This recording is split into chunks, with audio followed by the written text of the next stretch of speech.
Hello ladies and gentlemen, and welcome back to Anglesey and the Classic Sports Car Club 24-hour meeting. And yeah, it's a little bit quieter out there on circuit. We've just had the drivers out on circuit that are racing throughout this evening, out for a night familiarisation session or 3 sessions that they had. All 3 were half-an-hour sessions, so it just gives the drivers a little bit of chance. And I think at the time, because of the lighting conditions, you almost practiced in the sort of dusk/dawn conditions, depending on which way you look at it, whether it be because you're racing earlier on in the morning and you want some sort of track knowledge in that kind of light, or of course it got a little bit darker and then darker still. And this is where we're left now. Myself, Jack Werrell, running you through the action this morning in the early hours of the morning, but only for a few minutes. Obviously, I'll run you through the grid, run you through the first couple of laps as well, give you a quick update on the timetable, and then of course we can let you enjoy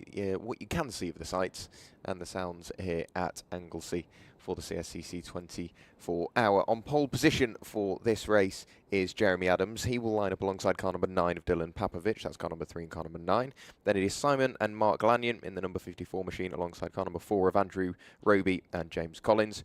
Row 3 of the grid is Richard and Pascal Green, lining up alongside the 82 of Ben Carter and Malcolm Scott. Then we get back to Ross Irvine, Stephen Trinder and Malcolm Ash rounding out the grid. Definitely the car to watch is the number 34 machine. That is the Ginetta in the hands of the Greens. A very, very quick bit of kit.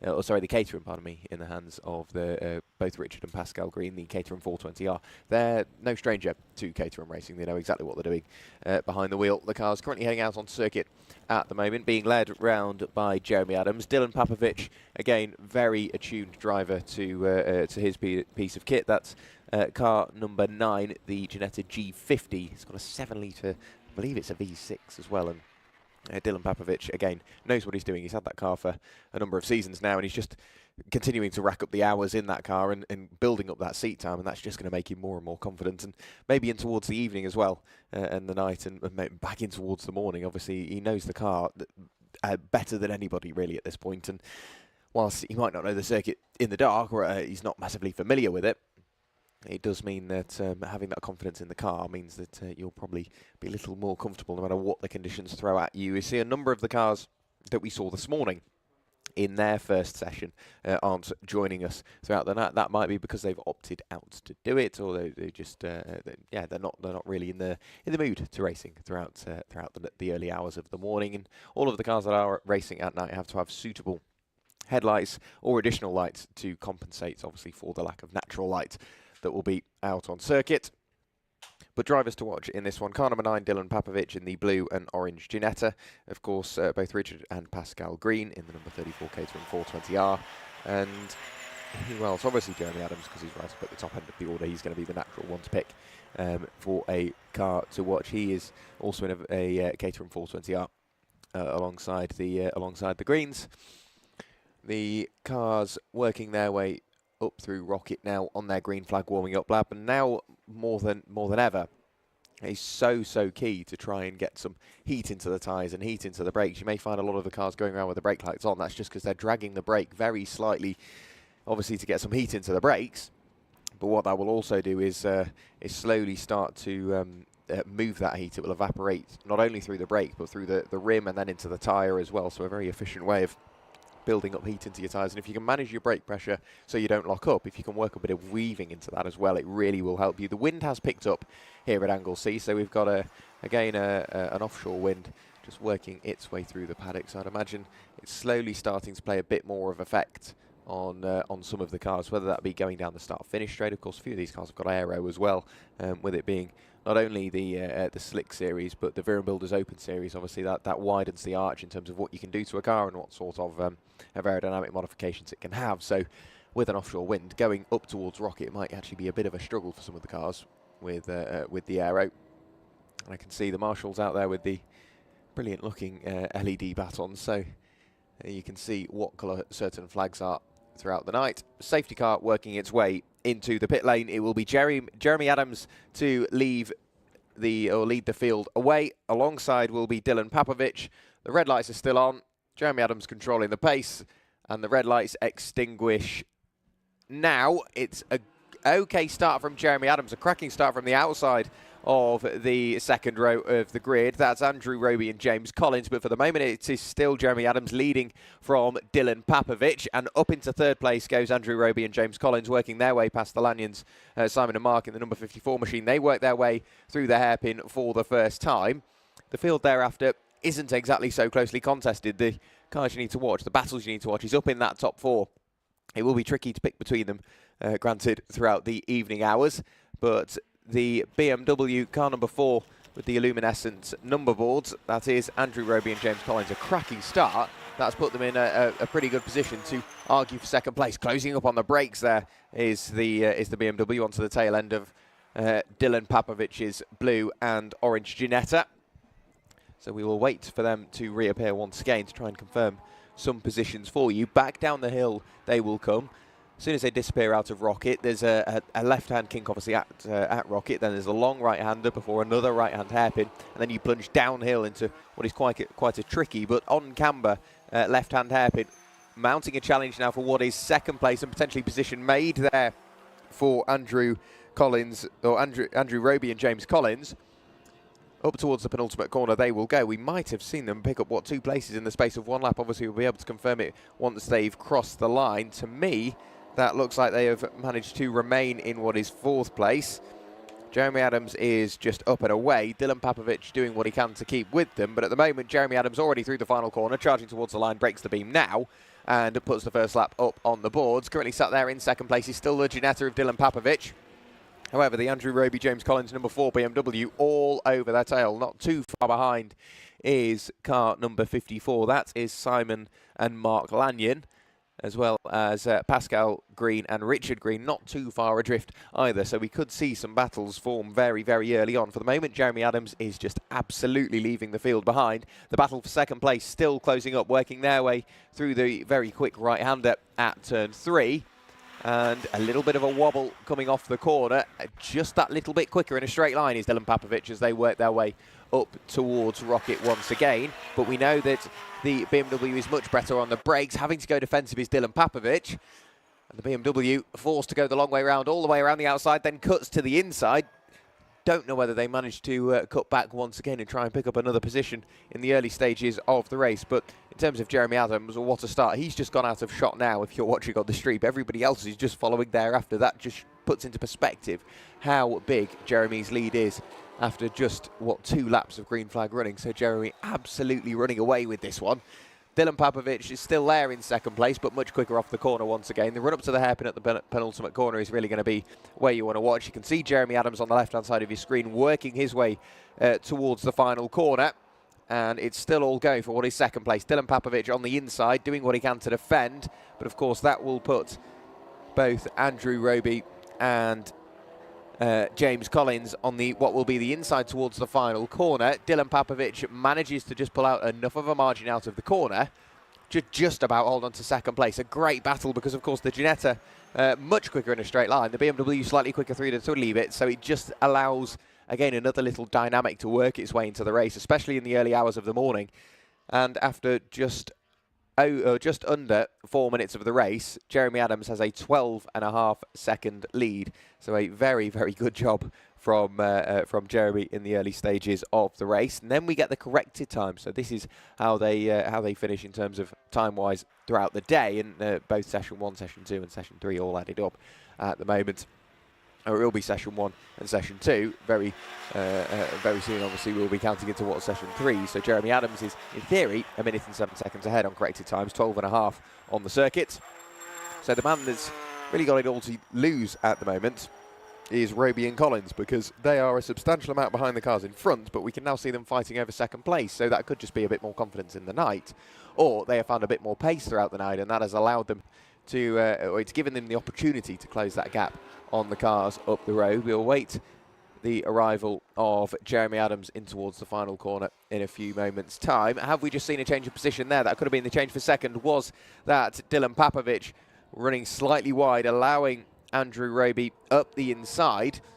Potentially so. Jeremy Adams through the final corner once again behind the wheel of his absolute missile, that car, the number 3 machine. That is the Caterham 420R with It's predominantly bright yellow. Through the final corner in a few moments' time will come the battle for second place. Will it be Papovic? Will it be Roby that appears first? It's still just about Papovic, then followed by the Roby and Collins BMW, but all of this battling is bringing back into the fray the cars behind, that being Simon and Mark Lanyon and Richard and Pascal Green, all fighting over that same little piece of tarmac. There's 1.5 seconds separating what is second and fifth place at the moment, so all four of those cars are all fighting away in the very early stages of the race. But again, pit stop's definitely something that we've got to take into account, so we will we'll have to wait and see, and it all depends on what happens in the pit stop, because in terms of the pit stops with the Mag 7s, the race originally was, if it was planned for sort of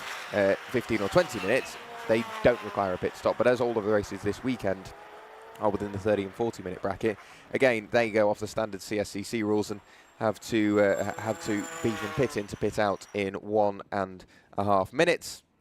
Same rule applies for the Slick series. Same rule applies for the new Millennium series, and the Caterham 7s presumably around about the same as well, unless they just do a stop-go, or as quickly as you, or whether it be getting out and getting back in, or if you're doing a driver swap, however quickly you can do a driver swap. All those different things that can be played around with throughout the race in terms of strategy. Jeremy Adams through the final corner once again. Last time through, it was a 1:14 clear, on corrected times, of course. We will await the arrival of either Dylan Papovic or Pascal Green. They might have swapped around now. Has Dylan Papovic and Andrew Roby? Has Andrew Roby managed to get in front in towards the final corner? Yes, he has. So Andy Roby behind the wheel of the green BMW works his way past Dylan Papovic after just 4 laps, fighting away early on, and has managed to, whether it be forcing the mistake or just allowing him a little bit too much room on the inside. But that is a change for second place. So it's still Jeremy Adams leading the way, 24 seconds on the road, 1 minute and 19 on corrected times. Then it's the Roby and Collins BMW E46 M3, followed by Dylan Papovic in the Ginetta G50. Then it's both the Lanyons, Simon and Mark, currently sat there in fourth place, under pressure a little bit from Richard and Pascal Green. So, only 8 minutes into the race, and we're seeing some brilliant battles slowly start to eat away. Dylan Papovic closing up on Andy Roby, but on the run up towards Roby later on the brakes, and position pretty much secured for now, of course. Still got a bit of strategy to play out. The weather might change, and of course, both of those cars will have their different strengths at different lengths of the races. And one thing to note as well, Dylan Papovic, of course, he's not changing driver. His eyes will be attuned to the darkness. He won't have been stood in pit lane underneath the floodlights. He will have maybe new braking points, new reference points at least throughout the night. But however, if you're Andy Roby or James Collins, you've got to get in the car for the first time since the familiarisation session. And then you've got to try and pick out your points again, make sure you know exactly where they are. They've not moved since the last time you were out on circuit. But all of the cars that intend to race throughout the night to have to do a very minimum of 3 laps in the familiarisation session. Most teams opting for sort of splitting it 50-50 and doing 5 laps. Through the final corner in a few moments' time will come Andy Roby. This time a little bit further in front of the car behind.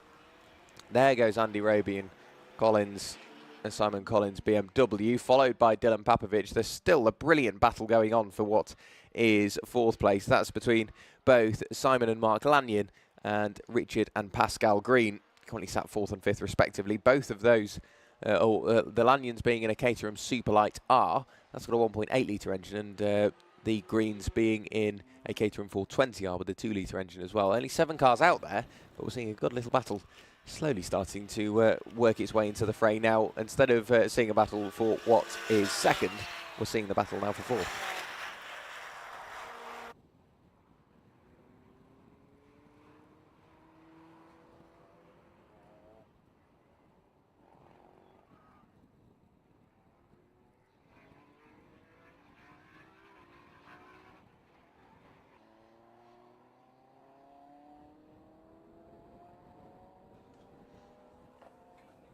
So we'll just have to keep an eye on what is going out, or what is happening out on circuit. Back across the line comes Jeremy Adams. He set a very quick lap straight off the bat, a 1:36.7. He's definitely eased off because he knows he's got quite the substantial lead now.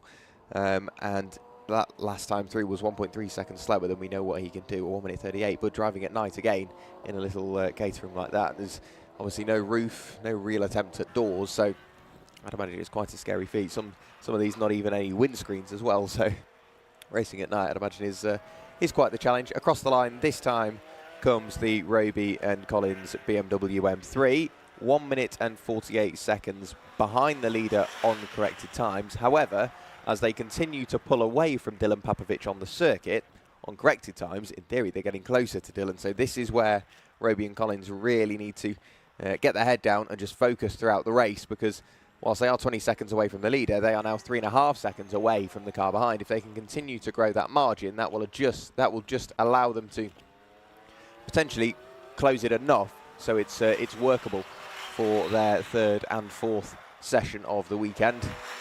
But what I will do is leave you in the capable hands of our brilliant Alpha Live TV crew, just monitoring the stream throughout the night, I'm sure. So I'll leave you with what you can see of the sights and, of course, the brilliant sounds here at Anglesey.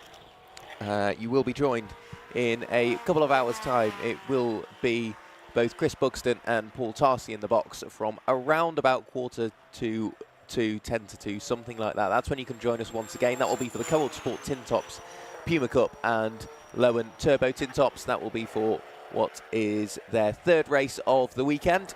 And then after that, it will be the Adams and Page Swinging 60s Group 1, followed by the Modern Classics and Advantage Motorsport Future Classes before we take a 1.5 hour sunrise break.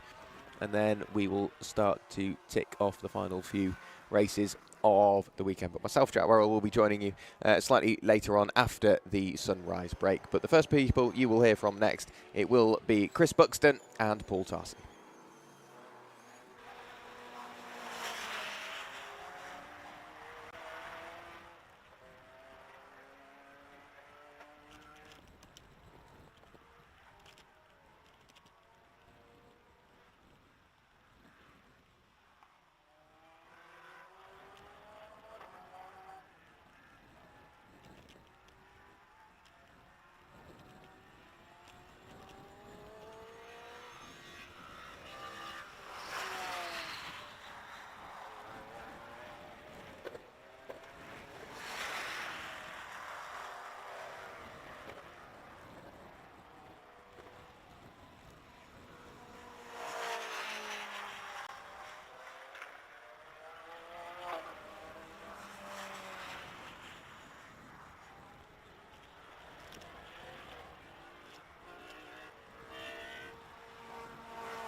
Good morning, everybody, and welcome to those hardy watchers.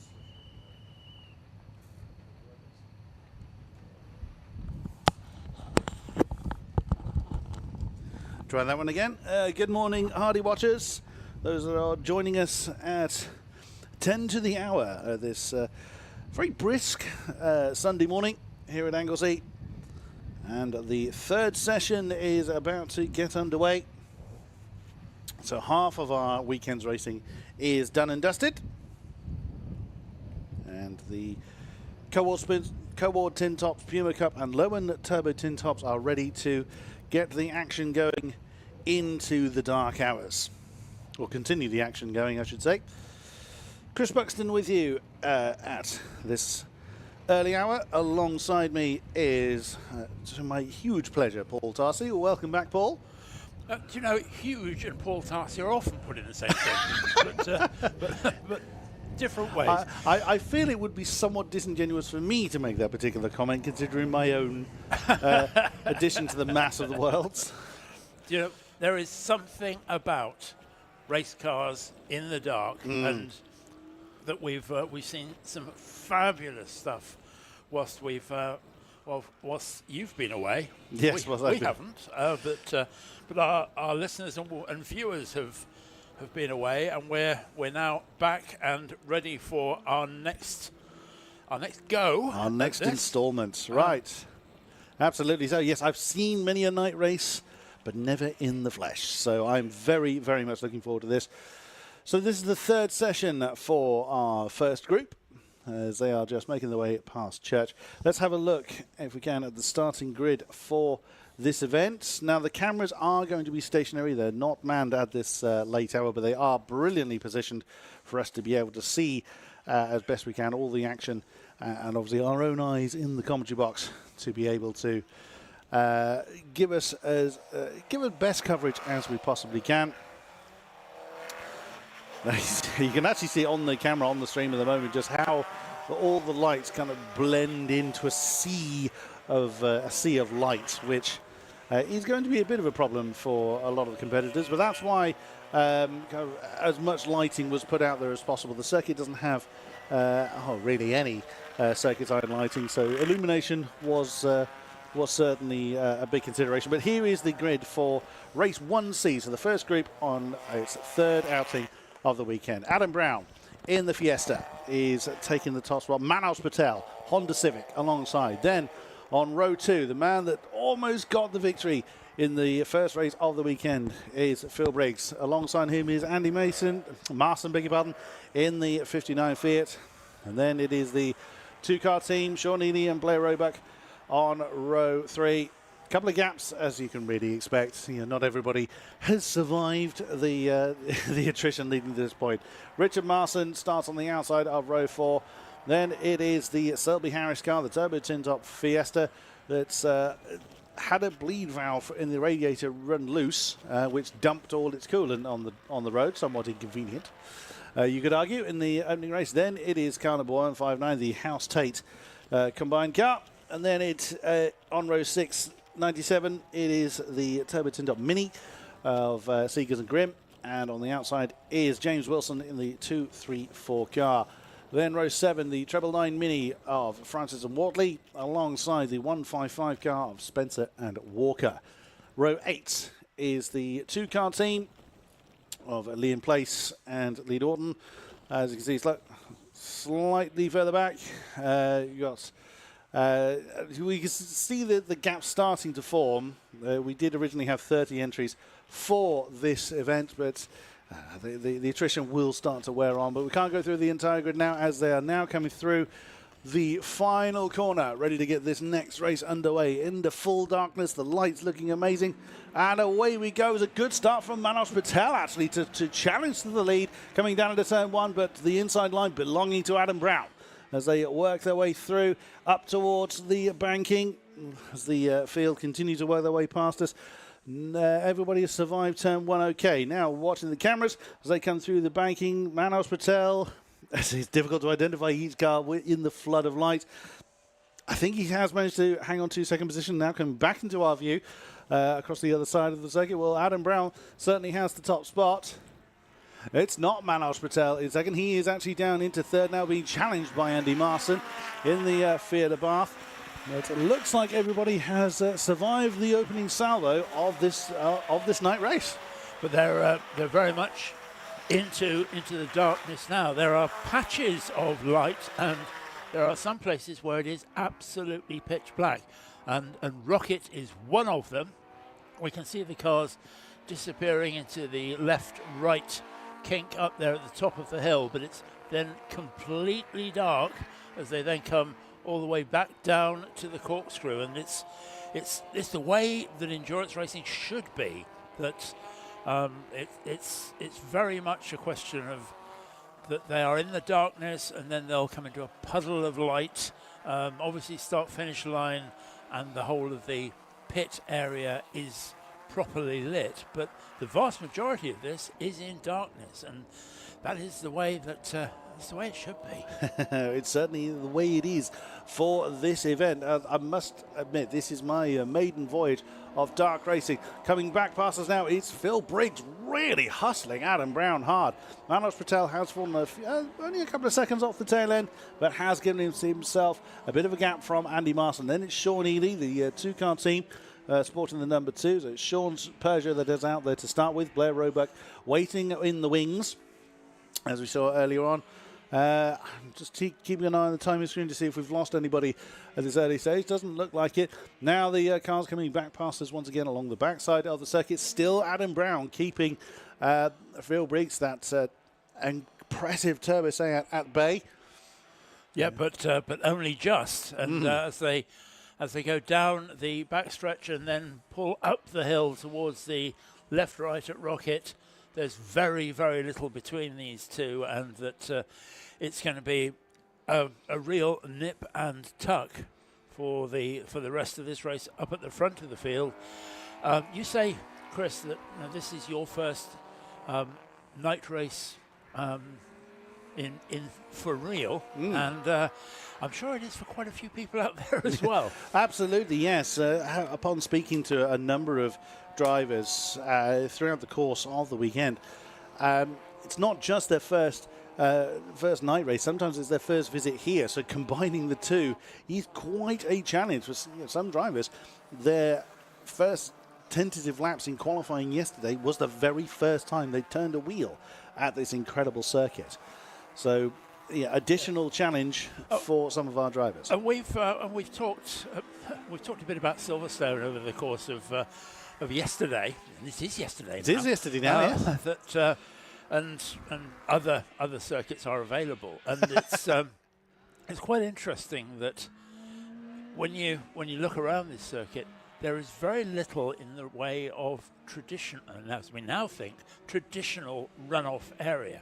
That there aren't any huge gravel traps, there aren't any high resistance tarmac runoffs, there aren't anything like that. It's track and grass. Yes. And that if you're not on the track, you're on the grass, and that's quite daunting for some people as well. Yes, indeed. It forces better behaviour in a way. You can't get away with doing things. There's two sides to that argument. You either see it as it forces you to do things better or not take advantage of your entry speed into corners, or there's more opportunity to recover from mistakes, so keep cars running. Take that argument as you will. There will be arguments in both sides of that, both camps of that argument, I should say. I think that really, with a circuit like this, which I don't think there are any dangerous areas.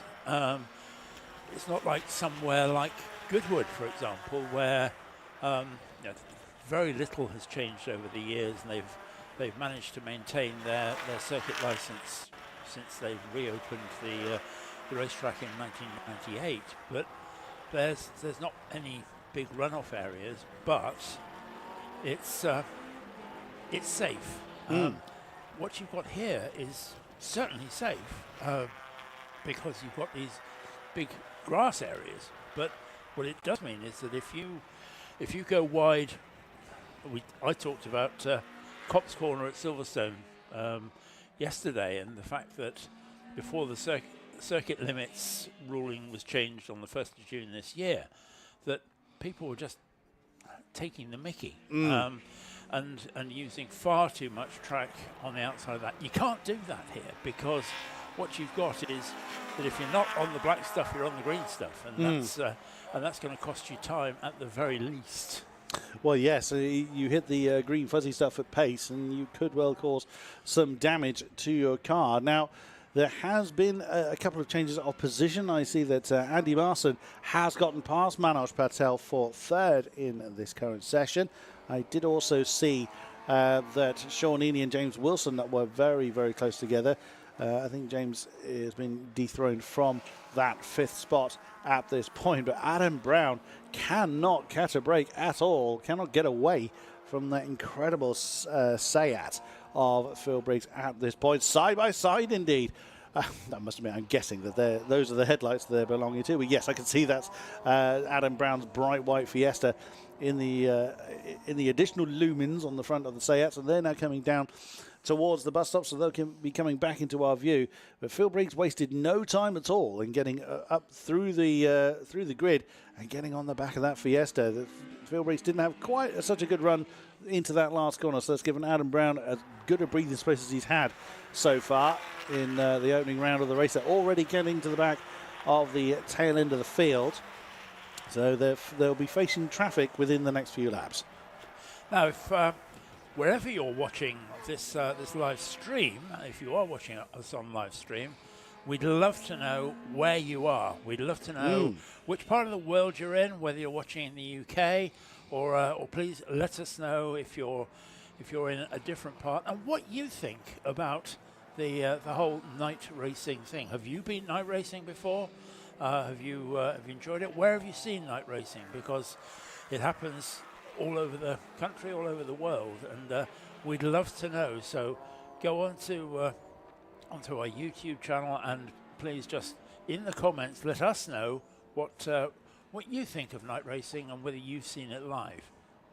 Yes, absolutely. We'd be very interested to have some audience participation with us. We'll see there have been a few comments. Come in Recycled Racing. Well, that's from Jenny Roebuck, who is the partner of Blair Roebuck. His car is sitting patiently in the wings. Oh, we're just seeing a slightly wayward Puma there.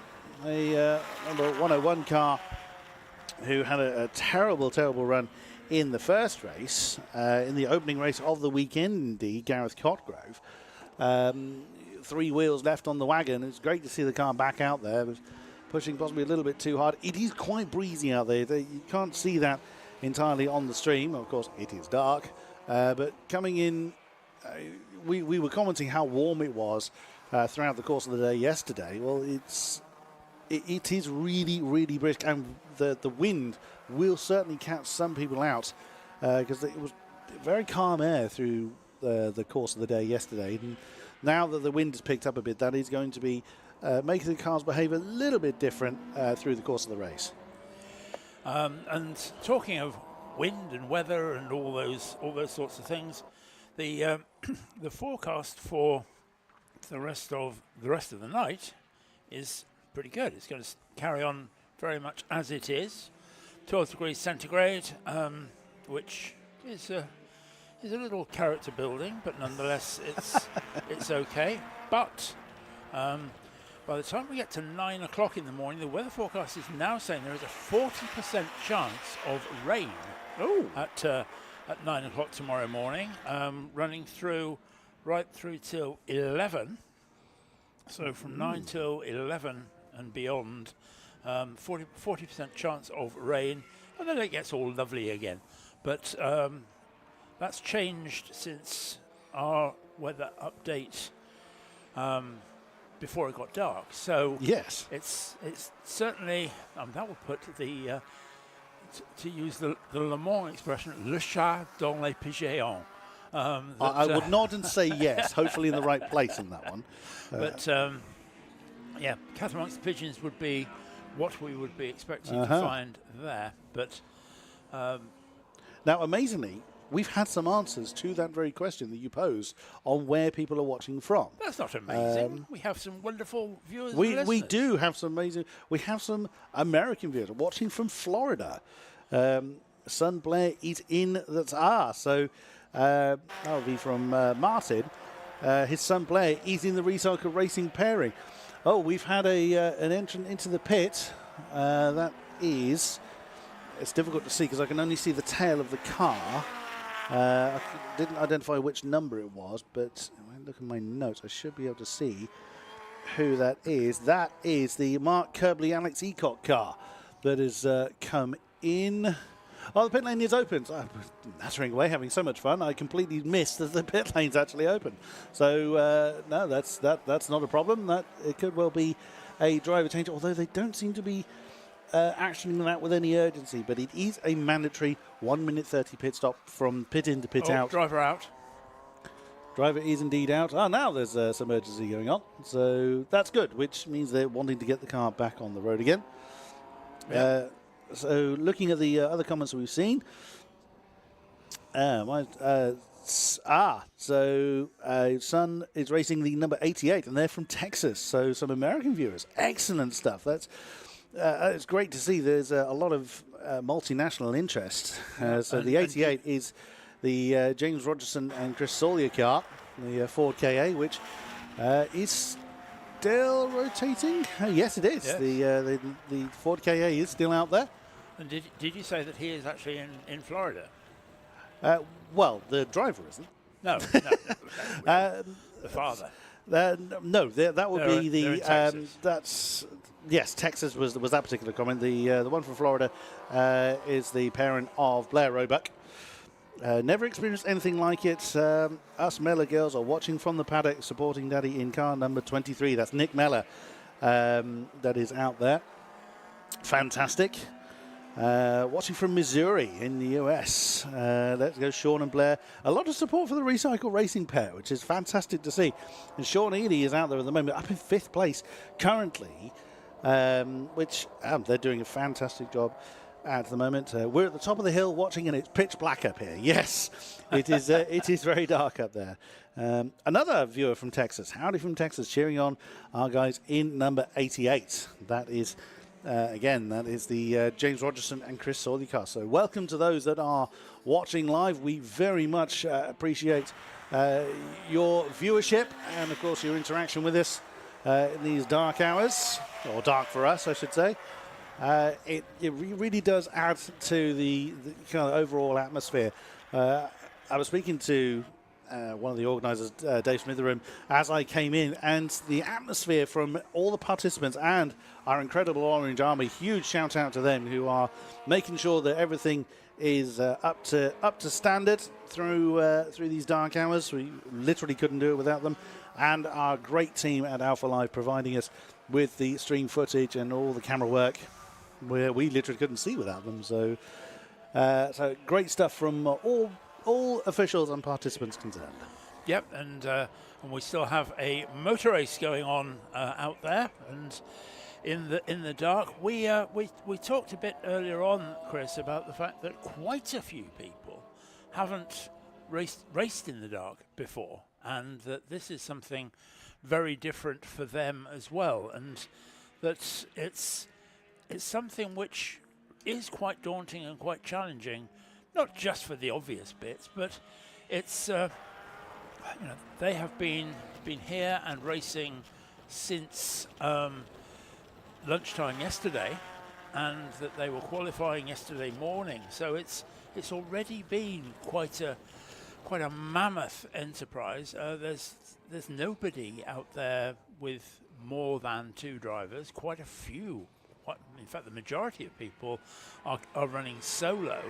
So it is endurance in the truest sense of the word.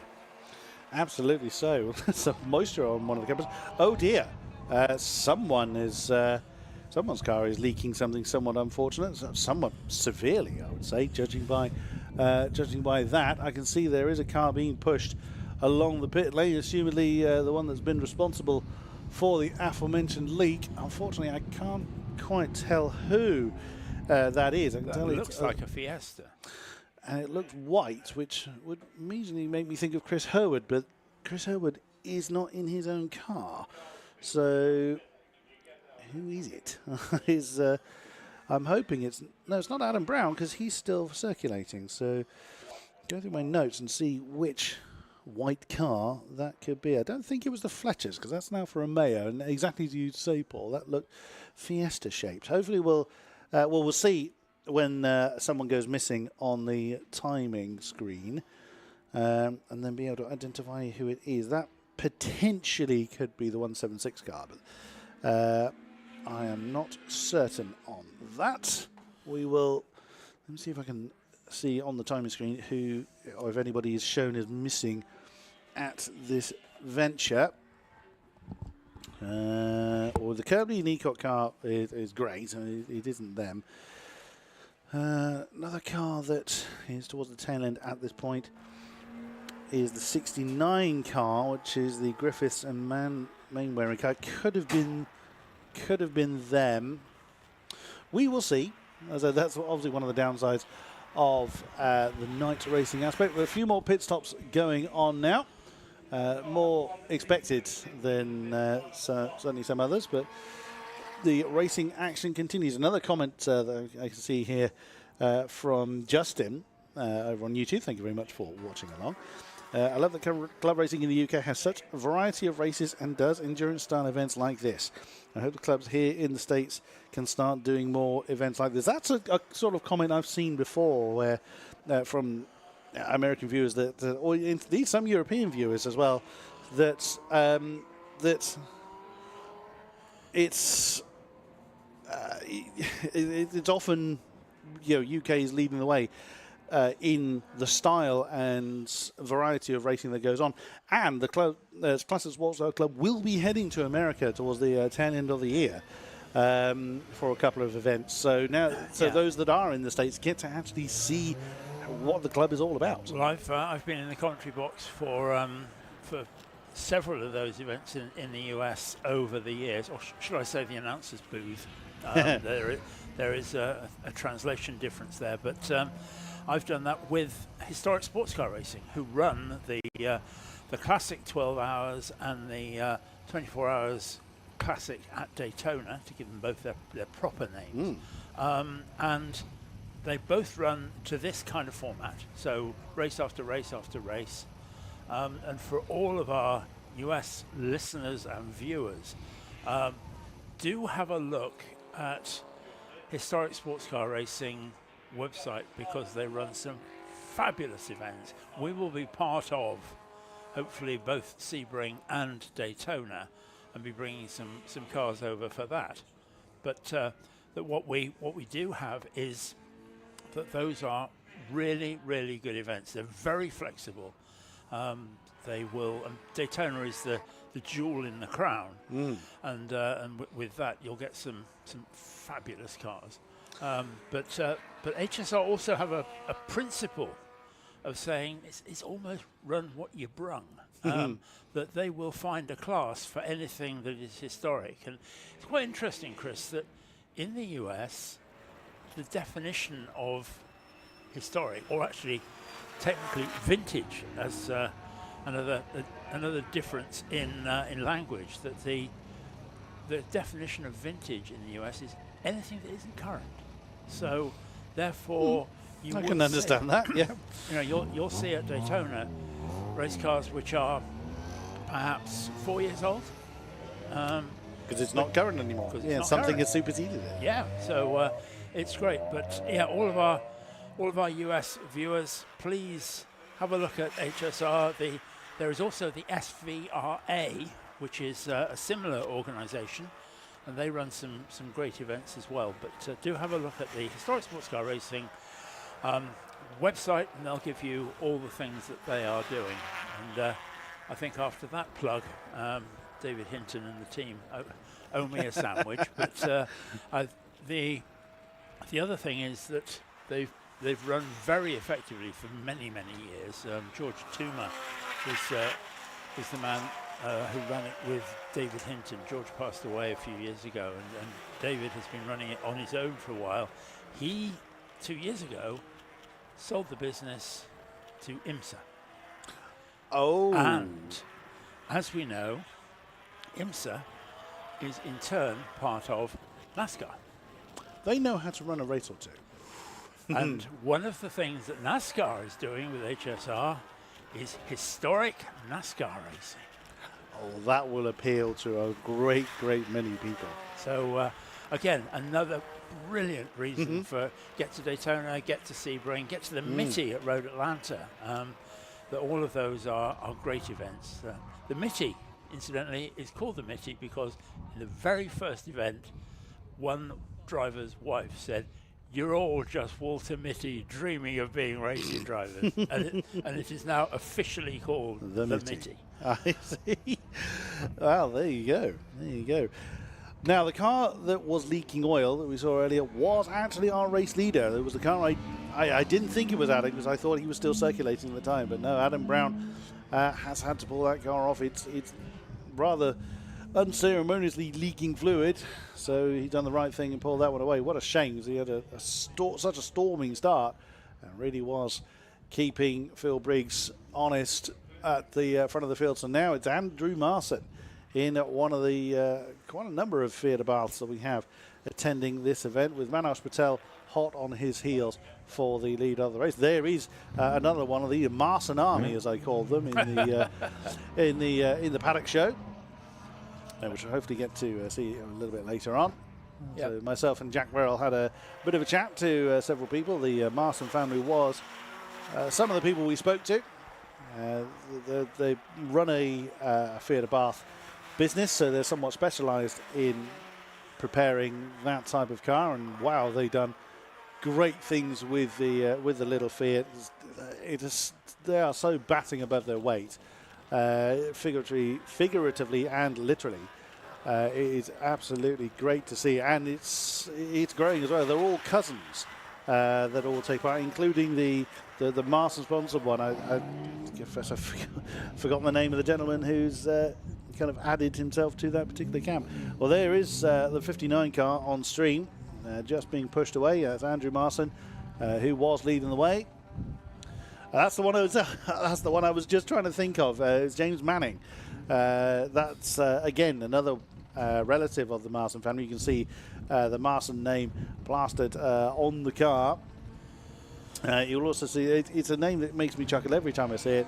When we see the car come past, if the cameraman looks at the rear bumper, it should say Fat Moose, and it makes me chuckle every time that one comes past. I haven't had a chance to figure out, to ask James what that is. But some viewers may wonder why they shove the cars. Well, these cars are made to go fast very well. They don't like going slowly. So the nature of the clutch means that they're quite susceptible to stalling. Let's see if we can get the. There it is. Yep, Fat Moose on the bottom bumper of the car. It makes me chuckle when I see it. But yeah, a number of cars, more recent, and some of the classic cars sometimes need a bit of help to just get rolling again to prevent a stall. As I say, they're designed to go very, very well, very quickly. They don't like going slowly. They sound awful and sound like a cement mixer full of spanners. Some of them. One of the funny things, though, is I can remember talking to a driver, a very successful driver in historics, and I said, "Do you really need to do the weaving from side to side on the green flag lap to supposedly warm the tyres up? And is that something you need to do?"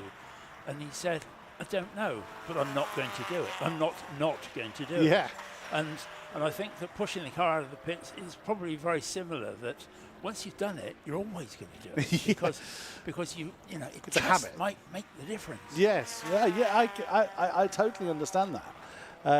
There'll be drivers that have, they do things habitually rather than for any other reason. As the number 69 car now gets underway. That is Ben Brain and Wayne Bocock in their Renault Clio. So new drivers to the club. I think we see Ben a couple of times in the course of the weekend. So for the time being, at the top of the table is Manoj Patel. Just going to have a look. I think everybody has been in that is still circulating. Actually, everybody that started the race has been in. So we now have a race to the flag. We do indeed. And quite a gap in between Manoj Patel and Phil Briggs, incredibly. Now, Phil Briggs is still the one with the fastest lap, but somewhere along the line, he's lost a minute. Now, it could be that Phil Briggs was serving a penalty. I confess I'm not, I didn't look to see who had success penalties in the course of the race. And there is the Ford KA, Chris Sawyer, sporting the American flag on the side. I've forgotten whose flag that is, actually, for Rogerson. Yeah, I'm not going to guess. Gone blank on that one. I'm not going to guess because there'll be an international incident if I get it wrong. But it's again, multinational in our drivers as well as our spectators. So we do have some drivers from a variety of different nations. This car, a prime example. We've seen this car before, and we've either seen this particular car or another KA in similar colours. I'm pretty sure it is the same one. Again, prepared by Burton. So we've seen this car in a few different hands once or twice. It is somewhat outgunned, but it's still amazing to see the competitors in all types of cars. Very much what you were saying earlier about we'll find a category for you. Very similar ethos here. As long as you have the necessary safety equipment, which of course is mandatory no matter what you're running and no matter where you're running it. It's one of these things that as long as you meet the necessary standards, you will find somewhere for you to race. And I think that the other side of that coin is that you don't get in this class of racing one particular car which is very successful. Let's say it's a Fiesta for the sake of argument, and that everybody goes out and builds a Fiesta. That people say, no, I want to run an Abarth, that I want to run a Seat or whatever, and that you get this incredible variety rather than everybody slavishly following the same format because Joe Soap is quicker than you are in whatever it might be. Well, that tower has updated itself. I think Manoj may have been a little bit late to the pits, judging by his last lap, 3:16, so that's a pit stop and an out lap. Of course, the timing line is still broken when the car is in the pit lane, so sometimes the lap time can be slightly skewed for that reason. So Manoj now in third place, Phil Briggs leading the way with Andy Marsons. So the plucky little Abarth is still hanging on in there. Phil Briggs has just gone past us. You actually hear, just heard on the stream there that supercharger on the Mini. I do like that noise. I've commented on that in the first race. There's a couple of Minis that take part in races with the CSCC that have that really distinctive whine. John Wyatt is another one, another Turbo Tin Tops Mini runner who isn't with us this weekend. Is another one that has that really distinct sound. And even though a lot of the tin top cars, the vast majority of the tin top cars are 2 litres. They're naturally aspirated cars. They're mixing with the turbo tin tops, so you just get this wonderful variety, not just of the car, but of the sounds that they all make. And each engine has, in some way, its own little nuance. Some cars you can identify, oh, okay, that's such and such just coming over the horizon, either by the aforementioned supercharger in the case of the Mini, or in some cases, they have like Dylan Popovich's earth-shattering 7 litres as a result. Or Steve Pickering, actually, in his 5-litre Sunbeam Tiger, who was out in the previous race. There are some cars you hear before you see. Yes, I think that's true, and that's with the many years that I went to Le Mans, and it was when I first went to Le Mans, which was in the 70s, believe it or not, that there was no lighting at all out on the circuit. But it was all completely pitch black. Lighting across the start-finish line and that bit there, but everything else was in darkness. And you actually learnt to identify the headlights. That's a Porsche, that's an Alpine, whatever it might be. And the other thing you learned was to identify the noise.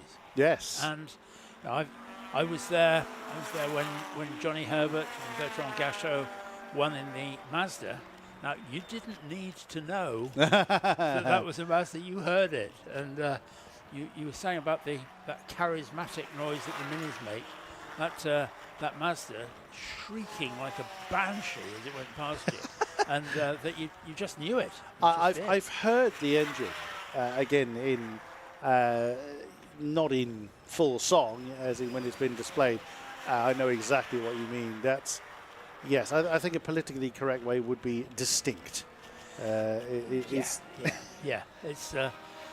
far more than that, but that isn't that isn't politically correct, as you quite rightly say, Chris. That flag, again, I knew I should have relied on our wonderful viewers. It's the Texan flag. That was the one we were uncertain of. So thank you very much to those confirming that in chat. That is for Rogerson. So they've come a long way, assuming that they haven't commuted just for this weekend. Well, that would be quite a... However you cut the cake, they've come a long way. Well, yes, absolutely. And unfortunately, that very car has just made its way back into the pit lane again. Upon identifying... I mean, I'll take the commentator's curse on that one. I'm not paying the repair bill, but I'll take the curse on that one. The 88 has just reappeared into the pit lane. Unfortunately, they've stopped right underneath our position, so I can't see what frantic action may be taking place on the Ford KA. But yes, they have sadly brought that car back in again.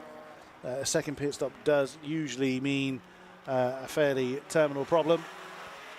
They do have one more session to see off the weekend later on in the day. So back in the day. Oh, he's going. Has he come back out again? Okay, so he wasn't happy about something, but he's gone back out. So the Ford KA survives. You know, it could be something as minor as a dirty windscreen. It could be very true. Actually, anything yes. like that. So yeah, let's not commit them to the virtual dustbin yet, because I think they're back out there and running. And yes, in conversation with our viewers and listeners out in the big wide world, I'd love to know if you have ever been to a race in the dark, and where, and what did you think? That there's all sorts of different races. We know we've got a lot of viewers in the US, and certainly in the southern states. You know, they've got two of the greatest endurance racing circuits in Sebring and Daytona, but there are endurance races in many different parts of the US. But even if you're listening in Europe or in the UK, where have you been? Have you been to Le Mans? Have you been to any of those sorts of places? Love to know what you saw, what you thought, how you got there, and the stories that you have about a trip to wherever you go. I've commentated on the virtual Sebring. I come from the sim racing world, so Sebring is a circuit I have commentated on in its virtual guise. And if I was to use one word to describe Sebring, it would be bumpy. It's very bumpy. I mean, they're still using the concrete that was the original. It was an airbase, was it? Yeah, it was an airbase. Yeah, training base. And the track has changed a bit over the years, but the start-finish line and the backstretch and all of that is exactly as it was. It's not the most salubrious of circuits. You'd have to say that, but it's so full of history that they've got a wonderful thing that over the pits, each pit has a winner from years gone by, name and flag. I've seen that. Yeah, that's a great touch. Makes you shudder when you see it, because there is so much history there. But please let us know of the events that you've been to, and also, of course, the ones that you intend to go to.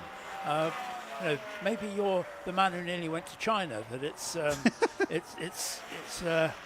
maybe one day you're going to go to Le Mans, but do get in touch. We'd love to hear from you, and that we're enjoying the racing here at Anglesey. Absolutely.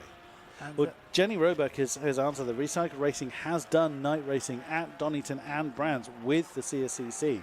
The night race at Donington was actually the very first race that the club streamed. And I remember intensely watching that stream when I was when I was new to the club and learning who's who and gathering as much information as I could, they had horrendous weather on the Saturday. It was you're down to the old hairpin was basically a lake, and which is obviously that's where all the water at Donington just runs to, and it was horrendous weather. But Sunday was much more pleasant, and that was one of the first kind of night races I then spectated, not live, but it was one I then really started to get an appreciation for what people love about night racing. It's something really, really quite magical. And seeing it for real, Chris, living up to expectations. Oh, entirely, absolutely. It's absolutely fantastic, and the atmosphere as well from the people on the ground, either spectators or officials. It just really completes the scene. It is absolutely fantastic to see. Now I'm having a look at the tower and I'm seeing Manoj Patel following his pit stop closing in again. I think Andy Marson has made a mistake somewhere. He suddenly lost because Andy Marson was closing in on Phil Briggs for the lead at one stage, and it looks like that has thrown the Little Abath or potentially into the clutches of Manoj Patel in his Civic. We will see when they next come over the line. That's one of the difficulties in trying to keep up with racing such as this. I can see Andy Marson actually just on the other side. Oh no, beg your pardon, wrong Marson. It was number 6 that I just spotted on the other side of the circuit. That was me assuming that I'd spotted the right one. That's the only negative side of having a rich field such as this. That was Richard Marson I'd seen. But trying to keep up with who's where, especially when you've got people on different laps to one another. Well, there goes Manoj Patel, actually with that's Blair Roebuck right on his tail. So Andy Marson, has he fallen by the wayside somewhere? Because well, there you go. You've got that's just highlighted why Blair Roebuck is right on the tail of the Civic of Manoj Patel. Blair Roebuck has been absolutely flying in the black and yellow. I think it's the older style Civic. They're on the other side of the circuit right now. Manoj is really now having to work hard to keep the recycled racing Civic behind. Very, very much so. And yes, I think that falls under the category of where on earth did he come from? That that the number 2 car in 3rd place really pushing very hard indeed. Now as they come back down the hill very shortly, briefly into our sight. Well, I've just seen Andy Marson. He's dropped down to 4th, so he's still circulating. But he did a 2-minute lap time last time around. So either Malady has hit him, or he's made a series of mistakes. I mean, it could easily be all the visual references completely change, and you've got a lot of light from other cars. So, what is those watching on stream, the 3 cars that we are primarily looking at should be 2nd, 3rd, and 4th. So certainly 2nd and 3rd in that shot, and we'll confirm that when they come back to us. With only a minute left of this race, it's going to be a shame for this battle to end, really. And Roebuck is ahead of Manoj Patel. So that's 2nd place now in the hands of the number 2 pairing of Blair Roebuck and Sean Ely. So Manoj doesn't seem to quite have the pace at this stage on the Honda Civics, the older style Civic, winning out on this one. I tell you where Andy Marson has gone. Oh, here he comes. So Andy Marson needs quite some distance behind. So there is a problem with that car. He's been much quicker than that in the course of the day. He's actually lost out. That's another 2-minute lap. So something has broke. It's not preventing him from continuing, but something has snapped on the number 59. So James Wilson now up into 4th place, and there you can see the lap time difference on the screen there between Blair Roebuck and the incredibly quick Manoj Patel. So Manoj is quick, but Blair Roebuck is absolutely storming at this stage, with Phil Briggs off into the distance again, as he was in race 1, but he fortunately incurred a penalty, which I believe was a short pit stop penalty, that denied him the victory in the opening race of the weekend. No such maladies this time. I'm seeing no penalties on the board for any driver. And Phil Briggs has backed off his pace a little bit. He's knowing that he doesn't need to push too hard. His pit crew no doubt have informed him of the gap behind. And that car still has another race potential, another session potentially to do. But he's just crossed the line. So your winner of this third session for the Colt Sport Tin Tops, the Puma Cup and the Low-End Turbo Tin Tops is Phil Briggs. And over the line in second, there he comes. He's still being hustled by the Civic. They were both Civics, sorry, by Manoj Patel, was Blair Roebuck. So the number 2 team hanging on to second place. A storming effort in this second half of this race. Well done to Sean Heaney and Blair Roebuck for Recycled Racing. And Manoj Patel just pipped by half a second to that spot. So still a podium for Manoj. James Wilson, good result for him in the Peugeot for 4th place. And then Andy Martin in the Ailing Abarth Assetto Corsa Turbo. I mean, his Abarth, I should say. I'm not sure he's crossed the line. Oh, yes, he has. He's just crossed the line now. So Richard Marson will be next for 6th position. Of course, cars crossing the line on different laps to one another. And then it's the Selby Harris car, so the Turbo Ford Fiesta ST 180 of Toby Harris and Lisa Selby.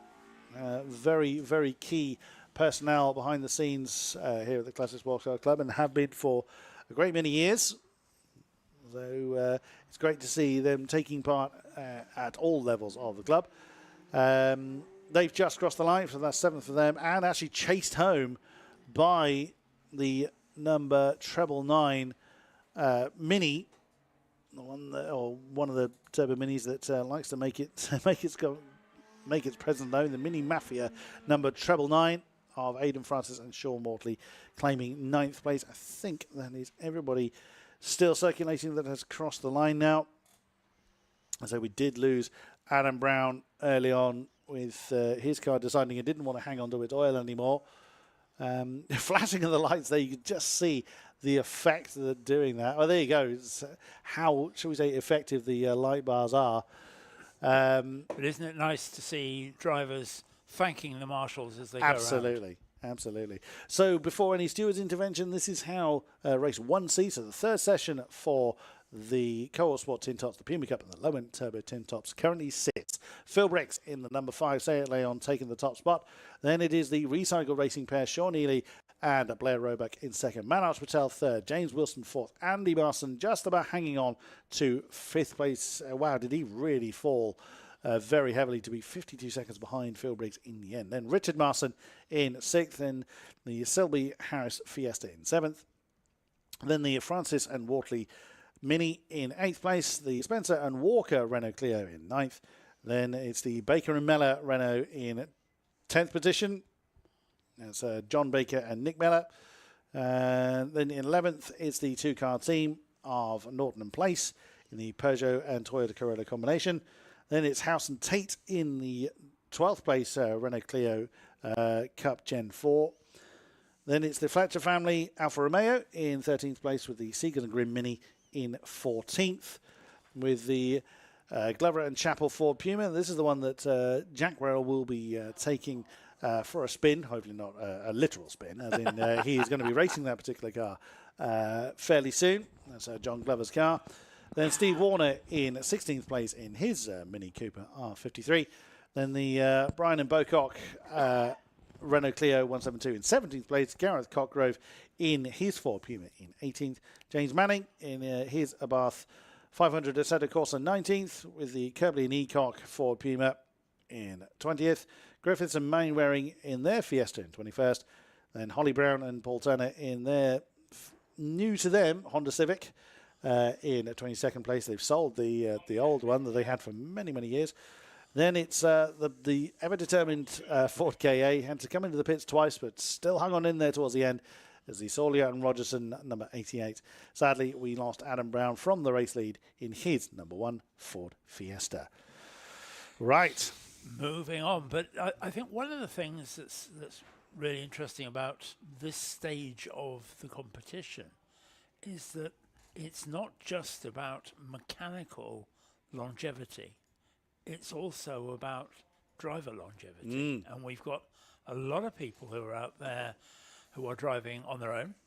Yep. And that they are pushing their longevity to the max, and that if they're out there driving as hard and as fast as they can, and let's face it, they all are. Yeah. That I mean, some of the drivers are perhaps not in the first flush of youth, and that it's pushing people. Yeah. And that in itself can have an effect. And when we see cars falling away from the pace, sometimes it can be just the driver is feeling the pace. Yes, and absolutely. feeling the pressure. Yeah, absolutely so. And, you know, we commentators have rotated in and out. We have been able to hit the sack for a little while, whereas a lot of these drivers have either been in the car or fixing the car or at least just adjusting the car. So they haven't had quite as much luxury of being able to get some shut-eye as possibly we have. But even still, I love it. Still looks so resplendent. We're having a look now on stream at our Adams and Page Swinging 60s Group 1 cars, ready to go, ready to swing into life for their third session. And these cars are, you're absolutely right, they are fabulous to look at, fabulous to see. Personally, I'm not a fan of the light bar. I think it's interesting, and as we know, that it's the Le Mans Classic this weekend, and that all those cars have to run with original lighting. Okay. And so you can't put high intensity headlamps in, you certainly can't put light bars in, and you are supposed to be running with exactly what it was in period.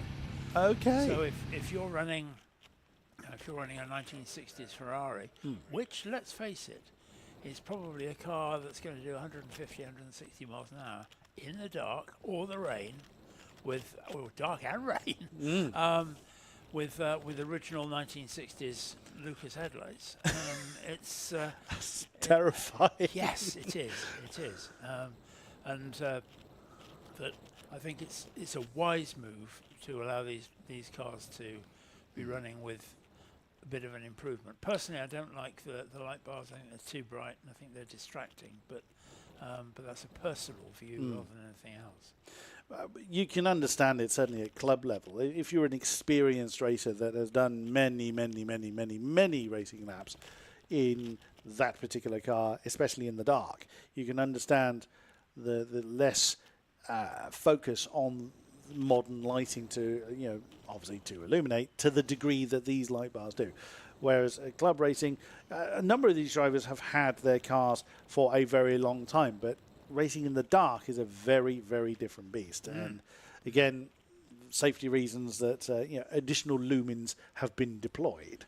That's the second time you've used lumens. Is it? I didn't notice when I used it the first time. I'm very impressed because in all my years of commentating on 24-hour races, I've never actually seen the word pop You're out welcome. before. Now, one thing I've been meaning to come back to is we did have a few comments relating to your question earlier about what night racing people have seen. And Justin has commented the closest thing to a night race that he's been to is Pikes Peak Hill Climb. That's an amazing event. Bucket list. Yes, I absolutely with you. Camping on the mountain at 10,000 feet elevation, cars going straight up the mountain at daybreak.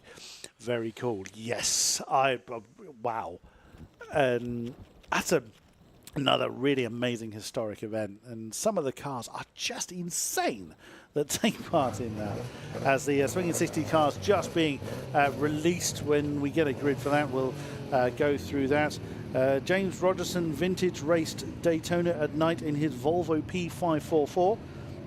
We've watched Le Mans. I've seen him do it. We've watched Le Mans at night at MSR Houston.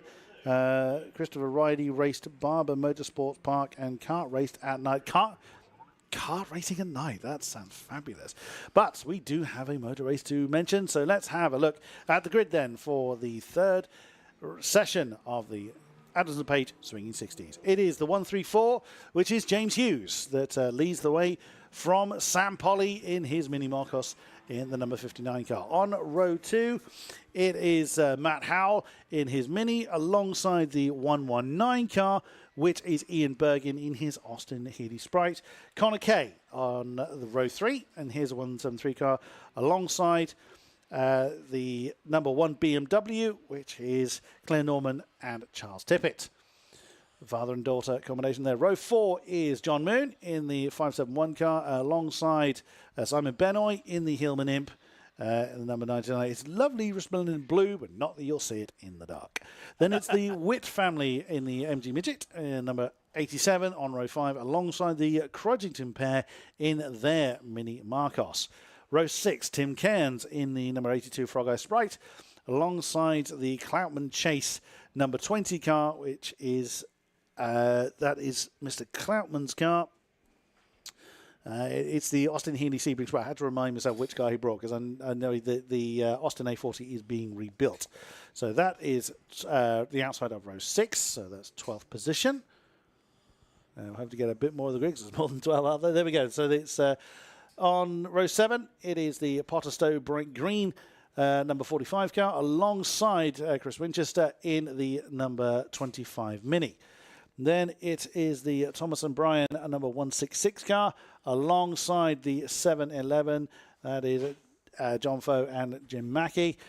On row 9, it's Callum Tonks and Mark Richards in the number 50 MGB, alongside the Jervis family MG in 18th place.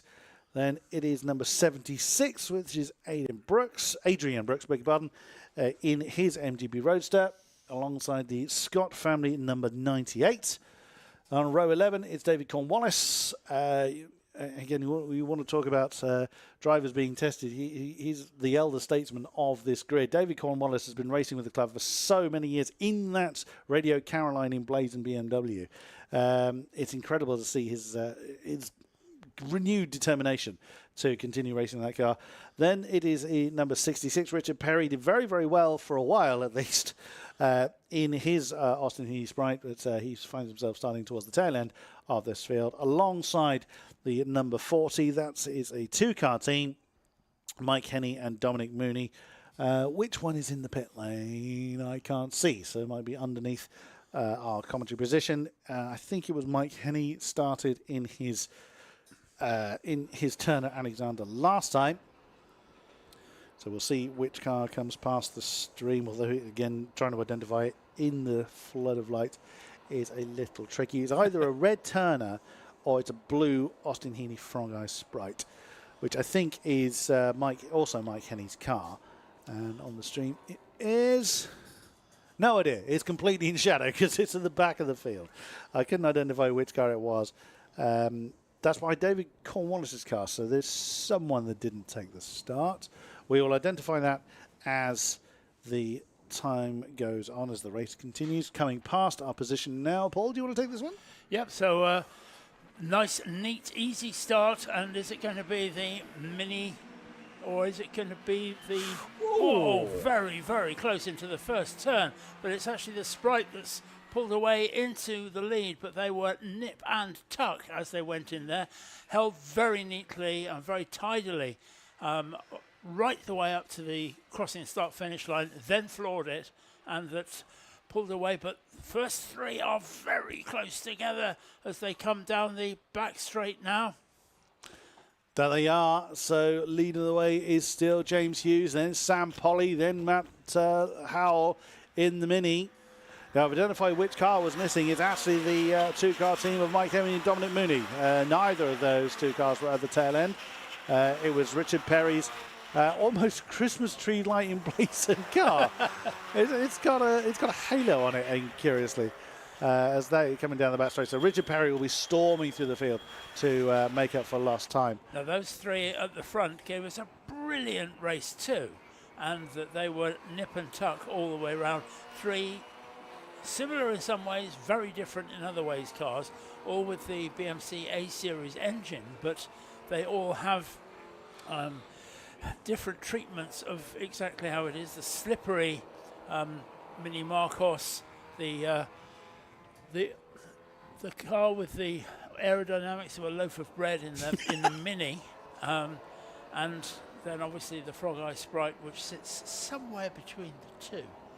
I am a big fan of the original style Mini. I really am. Now, it's not just a classic British car, but the amount of racing achievements that have been done in the Mini, in track and in rallying as well, is just phenomenal. And like you say, it is as aerodynamic as I am, but it's so tiny, and what has been achieved in that tiny shell is just incredible. Now the first laps in anger coming onto the board. James Hughes fending off the advances of Sam Polly, as Sam, by his own admission, does tend to take the opening lap a little easier to make sure the car is bedded in, especially with the temperatures now being as low as they're going to get. And Matt Howell in the Mini, driving a Mini as it should be driven, with plenty of right foot. As they're coming back up towards Rocket once again. We saw numerous punch and counter punch moves going on up there throughout the course of yesterday, and no doubt we'll see plenty more as the dark hours continue on. I'm seeing Richard Perry in the halo emblazoned Austin continuing to carve his way through the field, trying to get back up to, he's usually right towards the sharp end, so we'll see his progress as the race continues. The 648 BMW taking it very gently in the dark and driving well within his limits, which is exactly the right thing to do. Standing up here in the comms box, you can see exactly how much oil was put down in that previous race. There's a big long string of oh wow, yes, either cement dust or talcum powder, but it's something that's been put down there, because clearly we lost a great deal of oil there. First three cross the line again. They're beginning to break away from the rest, but it's James Hughes from Sam Polly and Matty Howell, and those three very much the speed of the field. Very much so. They've built up a bit of a gap, around about 3.6 seconds between themselves and Connor Kay in fourth place. Yeah, I hadn't actually realised just how bad that oil slick was until you highlighted the stream of cement dust that is currently somewhat. It's acting like almost like a guide into the pit lane somewhat. I remember at Snetterton there was an almighty great engine failure for a driver. Well, there were several on that particular event, but literally this driver just got into the car, so the first half of the race was done. Driver change, and as he floored it out of the pit lane, bang, and plumes and plumes of smoke, and you could trace the line that the car had to take. But every time somebody went over the dust, it of course kicks up this cloud, and every time it happened, it made me think that someone else was in trouble. Right? It was just other people having to go through that dust. And it really does kick up quite a puff of dust behind them. I think my favourite story like that is talking to a driver who said, and I said, why did you retire? And he said it was an electrical problem. I said, oh really? And he said, yeah, piston went through the distributor. Okay, a self-induced problem of sorts. Now, first three beginning now to maybe settle down just a bit, with James Hughes having just over a second over Sam Polly, and Matty Howell sitting another couple of seconds behind that. So James Hughes doing the fastest lap, as we see on our screens, that he's beginning now to exert a bit of pressure on the rest of this field and pulling away at the front. It's Connor Kay who is fourth, and Ian Burgin is in fifth place. Yes, Ian Bergen and John Moon are involved in a little bit of a squabble there for fifth position. It doesn't help that Ian Bergen's car is black. It makes identifying him a little more difficult. But yeah, he's got John Moon, former commentator himself, in hot pursuit. And then you've got the Tippett and Norman number 1 car. Usually it's Charles Tippett that starts, which is the, as I say, father and daughter combination. And I'm assuming it's Charles' car. I'm not 100% sure. I've not asked him in the past. Also wanted to come back to some of the comments that we've had on stream, so thank you very much to those that have joined in thus far. James Rogerson vintage raced Daytona at night in his Volvo. I mentioned that earlier. Yep. So I'll move on to the next one. I did read that. I'm hoping to go to Sebring or Daytona next year and taking the recycled racing guys to a NASCAR race at night here in the States in the near future.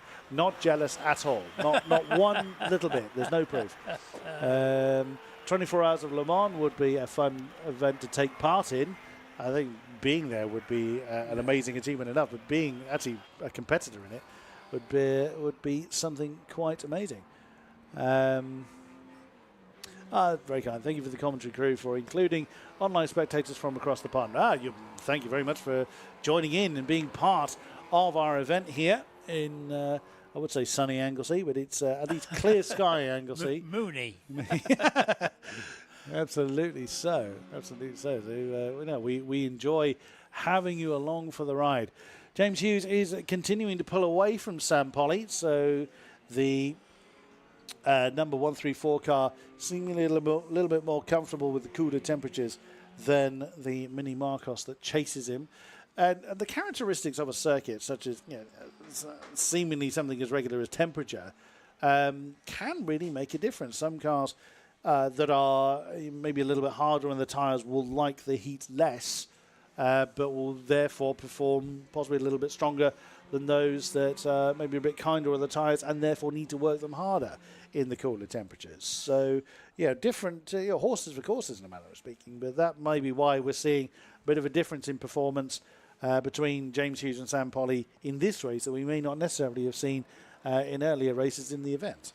And some of the drivers, going back to my previous point, might be more comfortable in a bit cooler temperatures than the high temperatures that we saw during races, or section 2, sort of late afternoon yesterday. Keep on wanting to say today, but it's not. It's not anymore. And it's a bit like when you're 7 years old and you say, "Is it tomorrow yet?" And these three at the front had a real battle, a nip and tuck battle.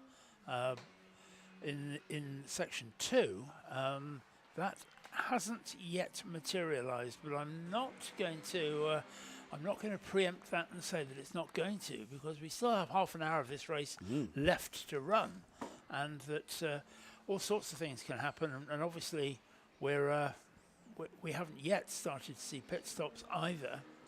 No, indeed. So we definitely will do. Just coming past our commentary position here, Simon Benoy is in his Hillman Imp. Looks like he's under pressure. I think that was Richard Perry that's worked his way through the field, and he's now putting pressure on the Imp. It's not, you don't see too many Hillman Imps in a field like this, which is a bit of a shame, really, because again, that has a somewhat of a unaerodynamic shape as the Mini, but. Simon Benoy, particularly in his race starts, and the rear-wheel drive nature of the car really helps there. He really does chuck that car around. It's an amazing thing to see.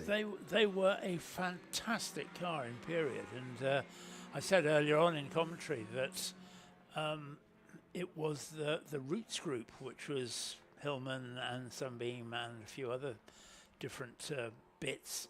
It was their answer to the Mini.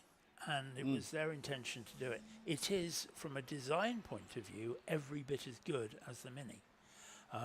A aluminium rear engine, developed by Coventry Climax. It was actually the design team was led by a chap called Mike Parks, who also happened to be a Ferrari Formula One driver. He did. That Coventry Climax were. F1, they made engines for F1 cars in the 60s, I think, early 60s? Yeah. Late 50s, early 60s, and that they all produced that. The problem was that their build quality was dreadful. Oh dear. And that the car itself, as a design, was right up there with the Mini, and it should have given the Mini a real run for its money. But unfortunately, they had real problems with the build quality, and it never did what perhaps it should have done.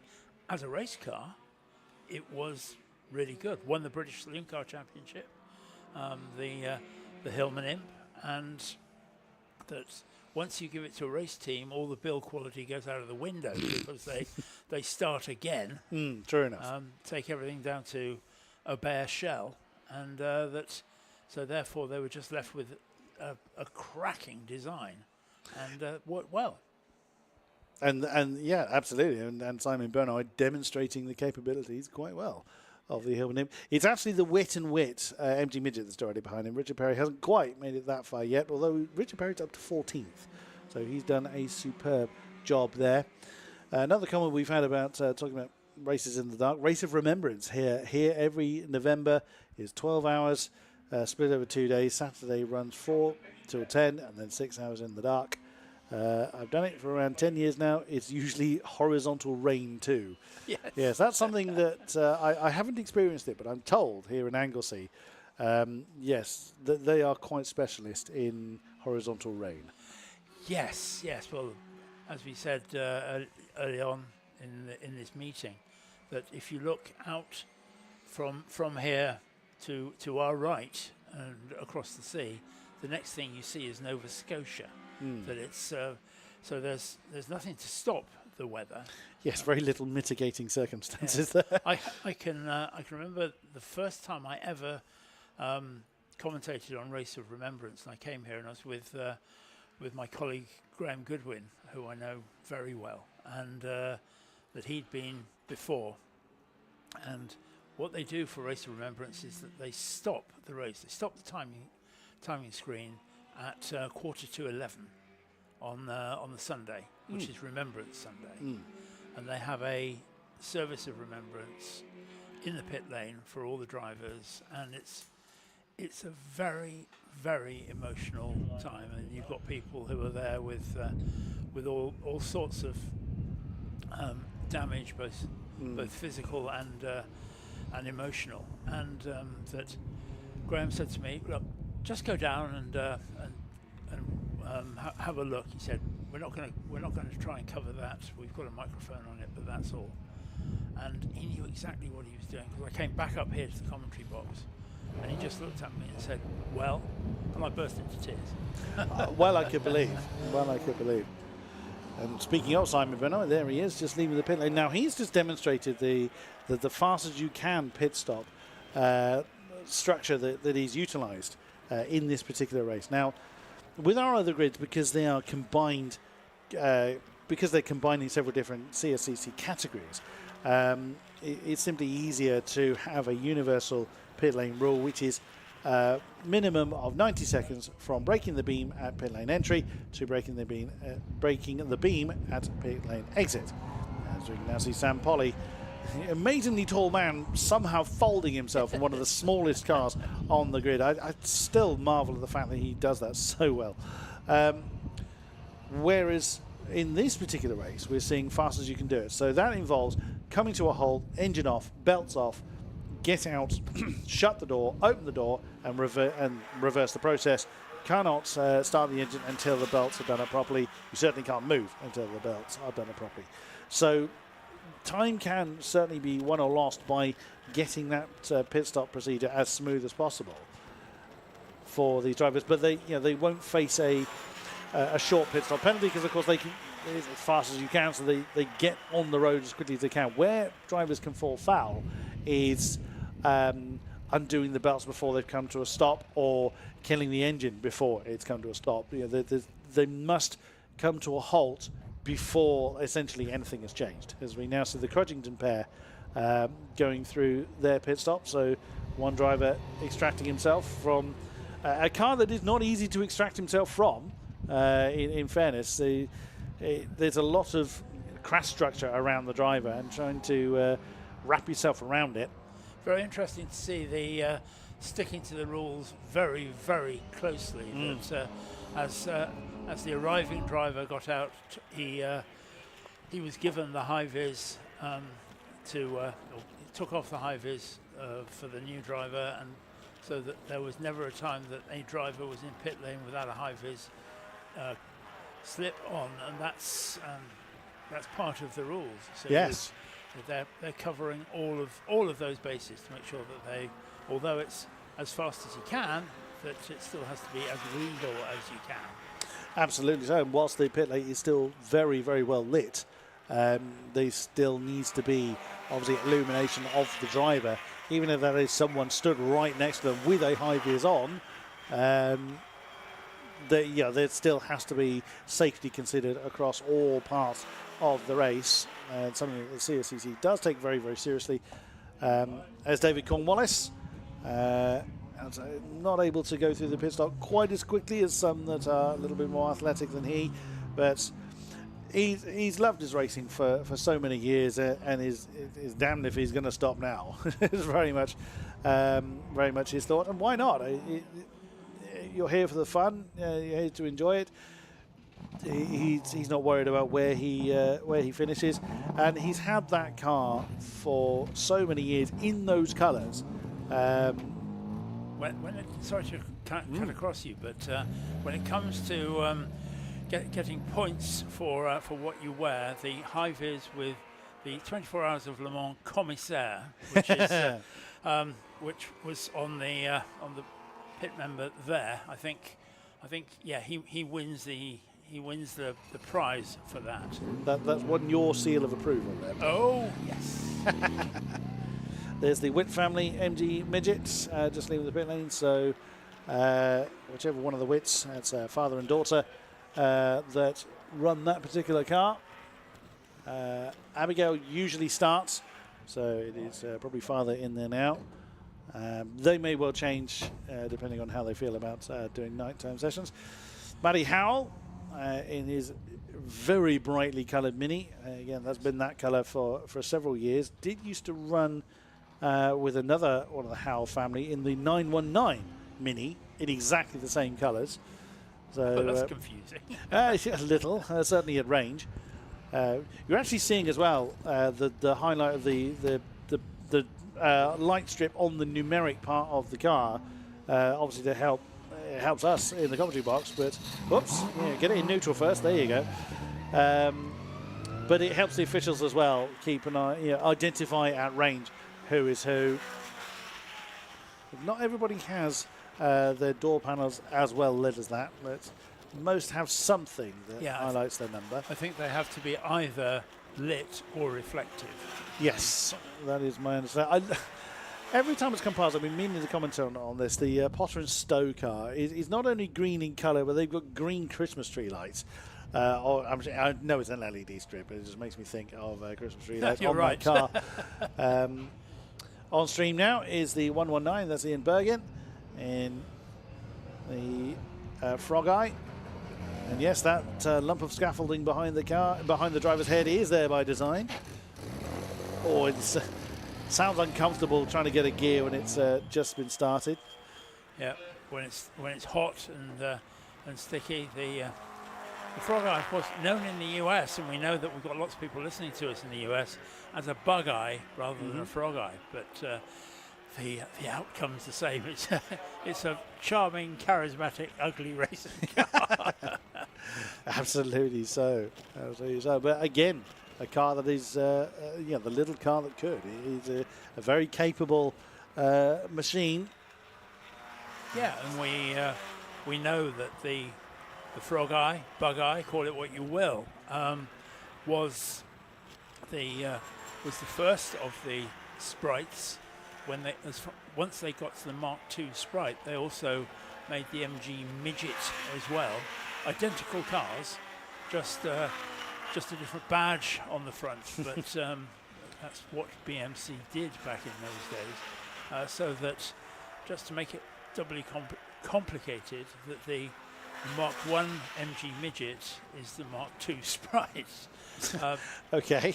But nonetheless, they were great cars. They were affordable sports cars, and MG particularly were famous for that from the very outset. They had always been modified Morris cars, and MG stands for Morris Garages, and that's where it comes from. I like the fact that the pit board for the Christmas tree green is equally green. Yes. Yes. Well, I mean, you won't mistake that board for anybody else's. Or the car. Or the car, indeed. And that's actually something that drivers have done before, especially in a densely populated grid such as what we have, what we're enjoying here with the Adams Page Swing and 60s Group 1 cars, where the pit crews will hold out their board. And I've seen it before where drivers mistake someone else's board for their own and either pit at the wrong time or take the wrong message, so to speak. But yes, the Potter and Stowe combination have gone to extraordinary efforts to ensure that no one is going to mistake their car or their board. Yeah, they're fine with that. Yes, there have been various different... oh, we've got a safety car. We have got a safety car. Who is missing is going to be the question. Now, the vast majority of people have pitted, but who is missing? Oh, we've got a few cars stranded. Yes, I can see stationary lights. I can't see whose lights they are, unfortunately. I mean, the missing symbol will be known to us. So yes, someone has pulled off on the run down to the Tom Price Straight, but with no way of identifying who. No way of identifying who, but we can see that they're quite close to the track edge, hence the safety car. There's no way that car can stay there. They're going to have to retrieve that, and I'm sure they'll be scrambling the recovery vehicle. Yeah, there goes a Land Rover, which will be out onto the circuit, I think, very, very shortly, which means it's a tow rather than a lift. So it has the ability to roll, if nothing else. Now, of course, what the driver cannot do is just kill the ignition, because then the car becomes completely invisible. So they have got to keep the electrics running. It shouldn't take too long for the recovery vehicle to get out there. But they won't send that out until the field is stabilised behind the safety car. I wonder whether there's two of them out there, or we have two cars stranded, because I'm seeing two cars plummeting through the field at the same time. One of them's the Potter and Stowe car, but that's just left the pit lane. Where's the green fairy lights? Well, there's none on that car, so no.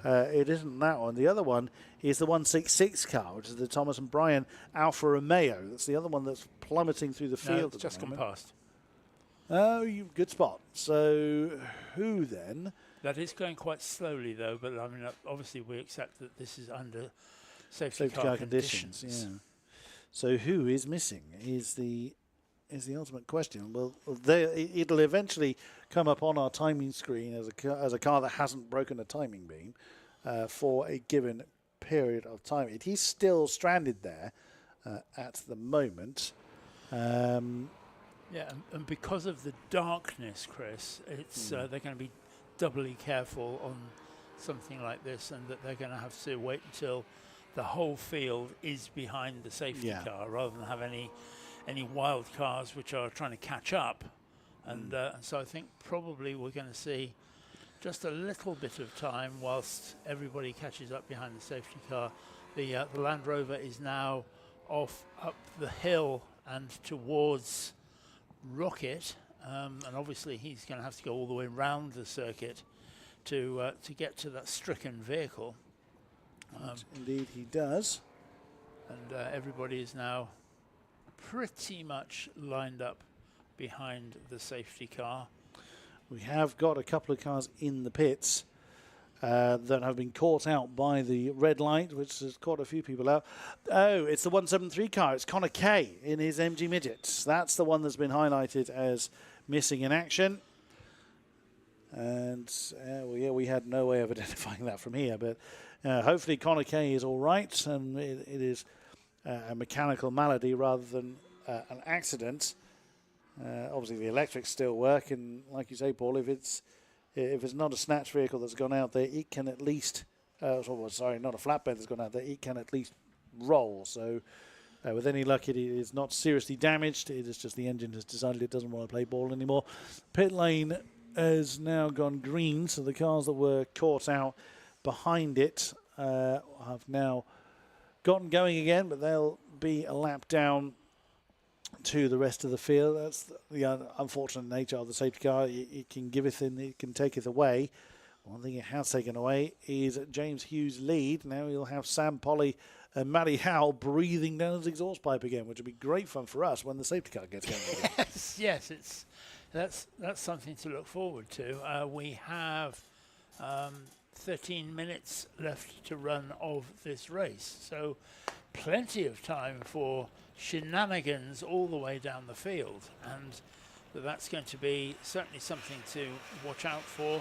Let's have a look and see how our trusty Land Rover is doing. It's arrived on scene, and that they're going to be pulling that car, I think. Oh no, Land Rover is now going away again. So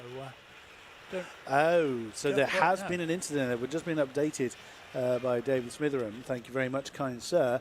There's actually metal on circuit, so there's been an impact with something. So that's partly why they've got the the tow out there.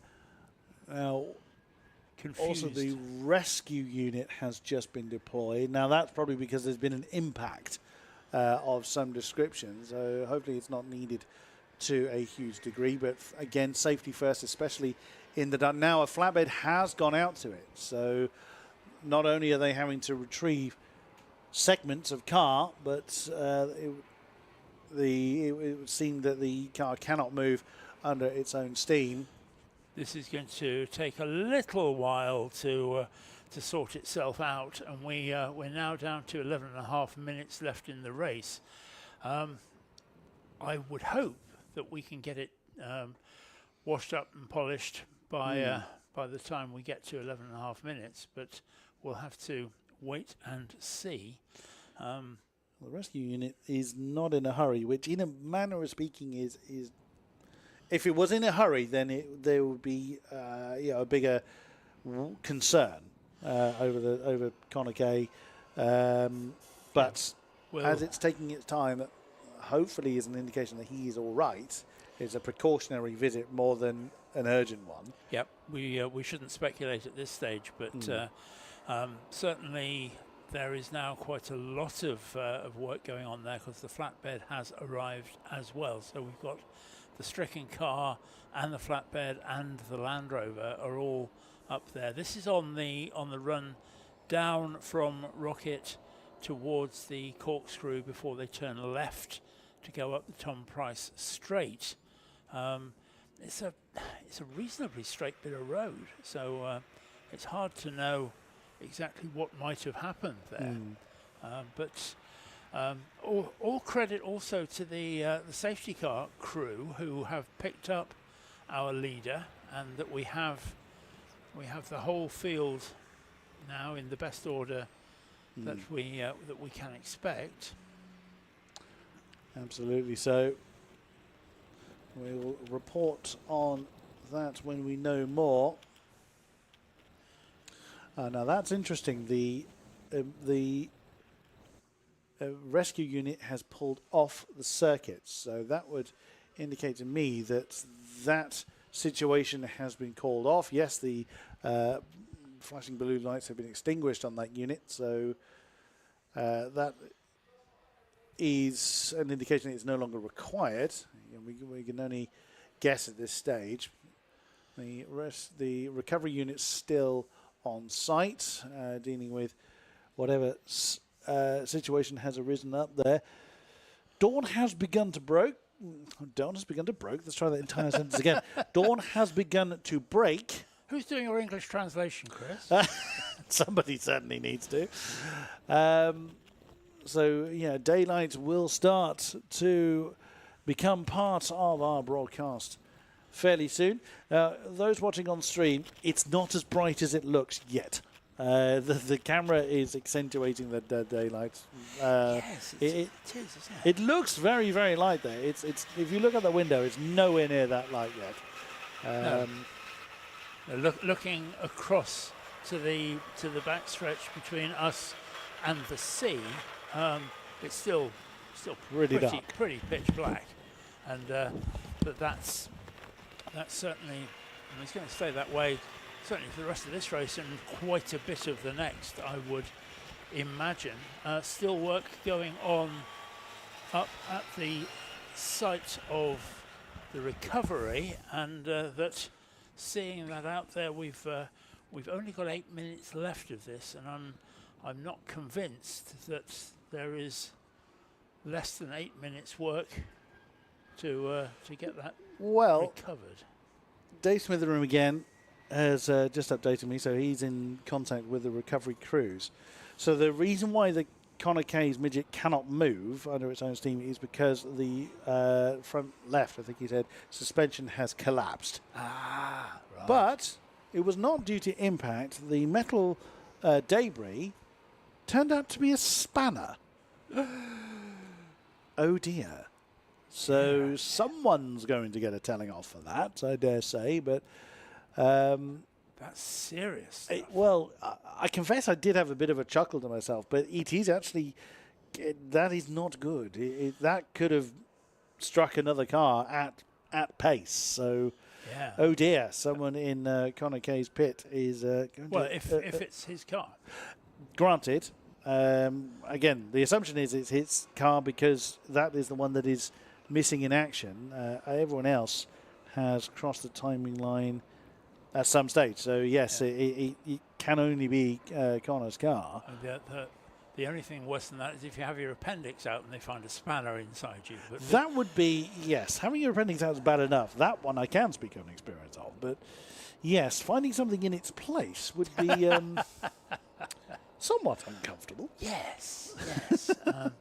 But, obviously there is still recovery to do. We're now 6.5 minutes, and that we know that's going to take a little while to get that car up. I think it's probably... Oh, yes, the flatbed is moving. It has. So that's great news, because by previous experience, that will come down the hill, and once it's getting close to the paddock, it just disappears into the collecting area and back into the paddock. It takes the shortcut through the other bit of circuit.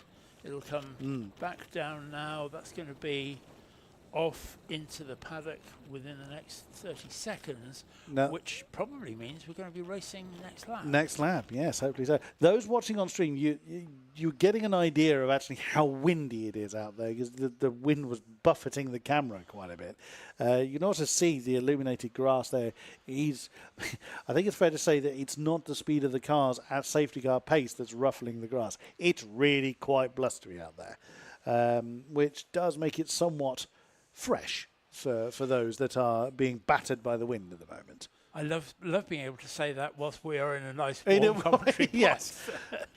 We mean no disrespect to the amazing team crew and Orange Army that are out there being buffeted by it. Actually, the yellow flag that's being waved on the start-finish straight by one of the marshals, it's almost like it's glued in a horizontal position. It's been blown that hard. But yes, with any luck, the safety car lights will go out before its next visit to the start-finish straight. Yep, there's no reason not to now. So cars will be... this is going to turn into what will be a 4-minute race. A 4-minute sprint, yes, absolutely. Because those first 3 cars, James Hughes, Matty Howell and Sam Polly, they were at each other's throats in the last edition of this, and that there's no reason to think that it's going to be anything other than that. Of course, they're much closer now than they were before this incident. Now, one possible fly in the ointment, and we won't know this until they get back towards us, is if there's any back markers in between James Hughes and his pursuers, because those that are chasing, i.e. Matty Howell and Sam Polly et al., cannot pass the back marker until they've crossed the start-finish line, whereas James Hughes can just run off into the distance. So depending on if there is anybody there and if there... Don't think there is. I'm not 100... I don't know. And, I think that first, second and third are first, second and third in the queue. So we will have a wonderful sprint. Then the safety car lights are off, as we can see on the stream. It's just coming through the hairpin now in the field, being backed up by James Hughes, as is his right. He now becomes the pace car. And having a look, He's gone. He's bolted. For wow, home. he's gone quite early. I mean, he mustn't pass the safety car. Safety car is into. Oh wow, he timed that pretty well. Something is in the way though. It's the Crudgington Mini Marcos, so there was somebody there, right. and that's given James Hughes quite a comfortable lead. Now Sam Polly blasts past the other Mini Marcos, and Matty Howell is actually behind, on track at least, behind Sam Polly. So, and now everybody else is fighting for their own positions. My goodness me, 2 and 3 wide coming through the first turn for the rest of the field. So everybody else is scrapping for their positions, but of course they're on very different laps. So it's getting a bit uncomfortable for some in the tail end of the field. But at the moment, at the top, it is Hughes from Polly from Howell. So I apologise for my dogmatic statement that they were first, second, and third. I out-Marcosed myself, and that certainly, and that is why we saw James Hughes go so early, because as you said, he knew that the rest of the field couldn't overtake the blue Marcos, and that he could get a lead. And in fact, he crossed the line 1.7 seconds ahead of Matty Howell in the Mini in second place. So he did himself a lot of favours. Didn't he just? I'm misreading the screen. He crossed the line. Well, that is the aggregate time. Remember, we're seeing on the stream at the moment. So Howell and Polly are very, very, very close together as far as aggregate is concerned, as they have been all weekend long. But James Hughes, as far as on track at the moment, is about 4.3, or was 4.3 seconds at the point he crossed the line. But he timed that absolutely perfectly, because at the point that the Austin got to where the safety car was, the safety car had only just pulled into the pit lane, so his timing was exemplary. Otherwise, he would have had to have really stamped on the anchors to prevent him actually overtaking. I think the tower hasn't updated on the stream, unfortunately, so hopefully we can get that fixed.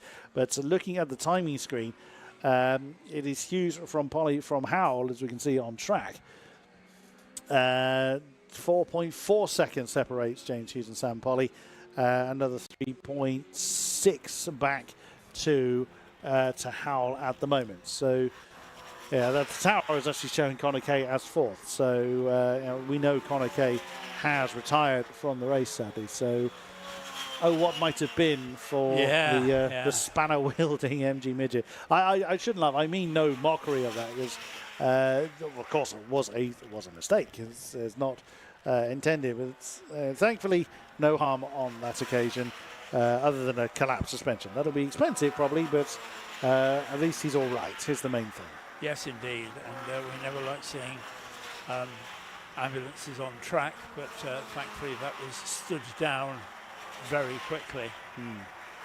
But our three main protagonists are kind of getting ready to duke it out, but I think that with James Hughes having that demon start, he's kind of put a handle on this, because we're expecting the checker this time round.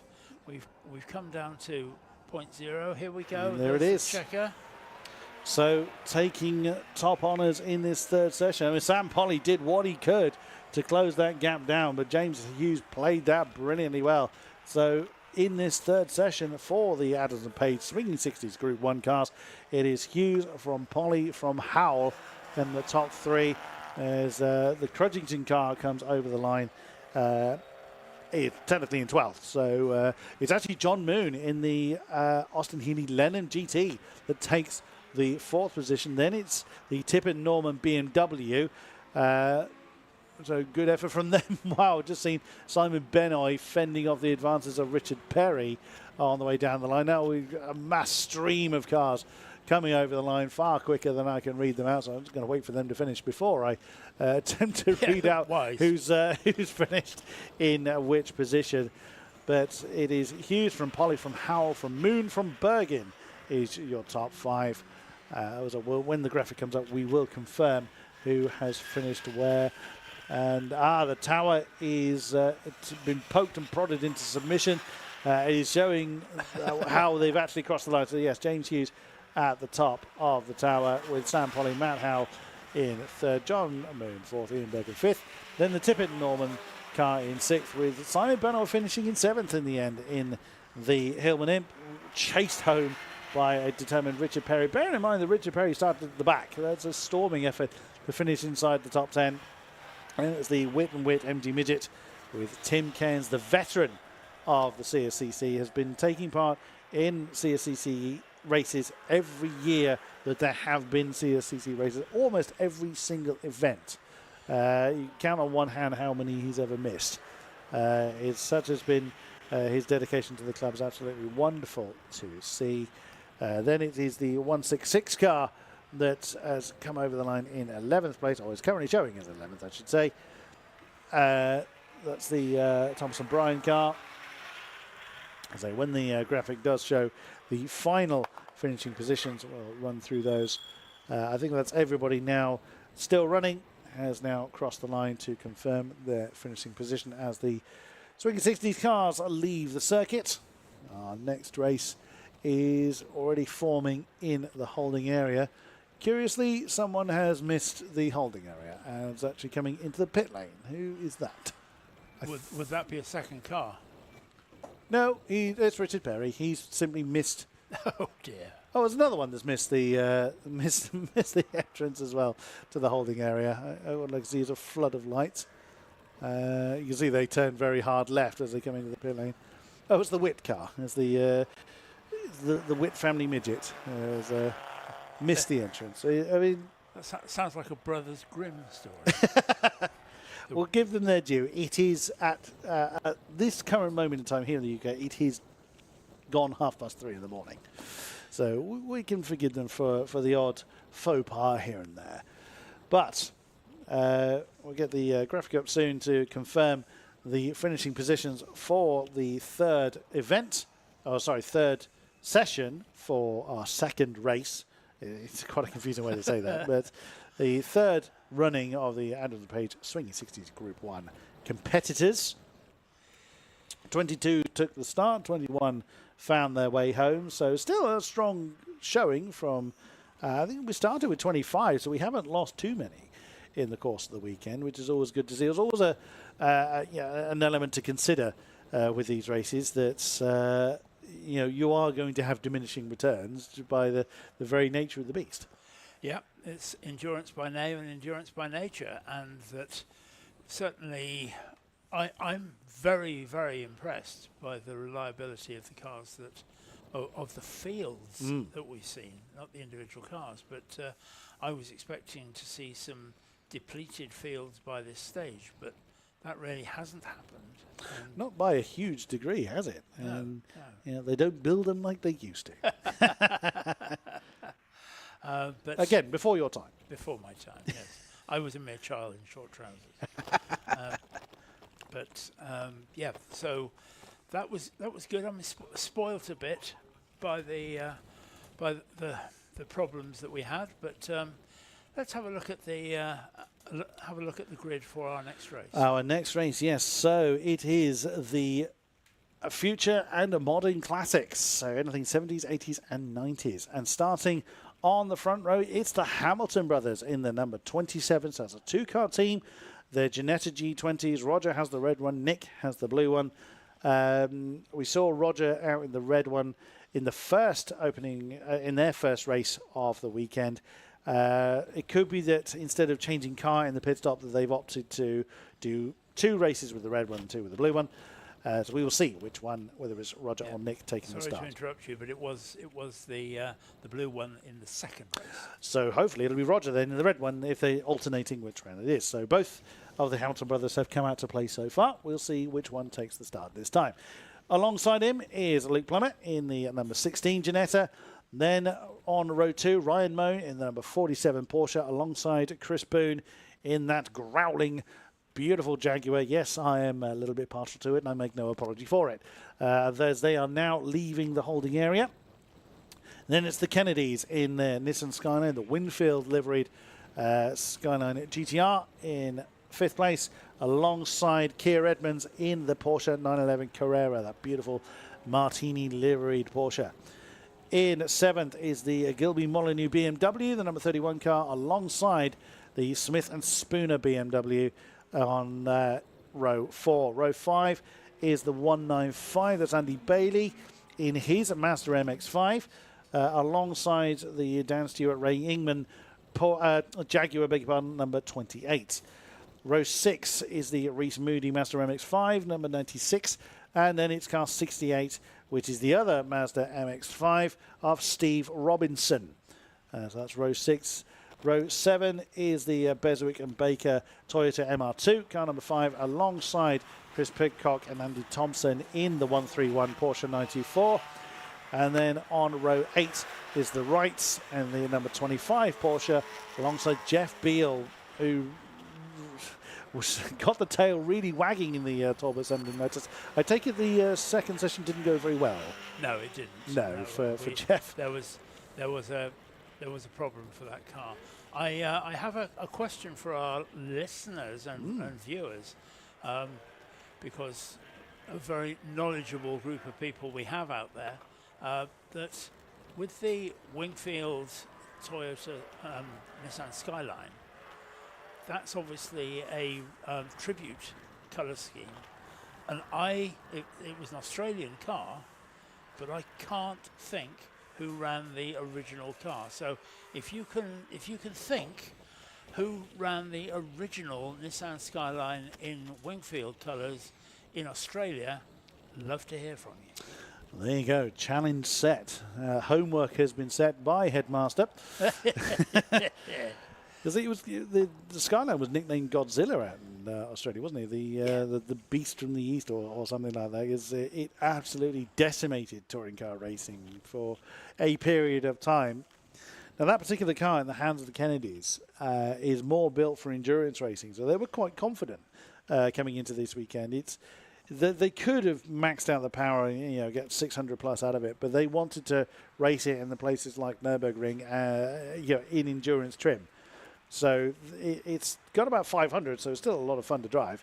But either way, enough of that as we cross over the line to begin the next race. And it is the red Ginetta, so it's Roger Hamilton that leads the way as everybody roars down the line already.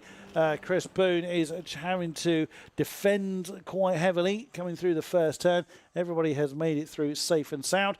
Now into the banking as the light fades, and look at that side by side. Luke Plummer is looking set to be challenged for that second position, and there's a challenge for the lead, let alone second. Goodness me, Roger Hamilton has had his pocket picked there by, I'm trying to identify by who? It's the Nissan Skyline. It's the Kennedy car. My goodness, that's had a storming start. Has now taken the lead quite comfortably. Well, that's certainly very comfortable in the cooler conditions, I think it's fair to say. From 5th on the grid, which is really remarkable, but got the hammer down. I was going to say, when you were talking about the 500 brake horsepower, that with those kind of engines, you can just find another 50 or 100 brake horsepower by turning a screwdriver. Yes. And maybe that's what Mr. and Mrs. Kennedy have done. Could be. It could well be. It's a husband and wife combination that race that car.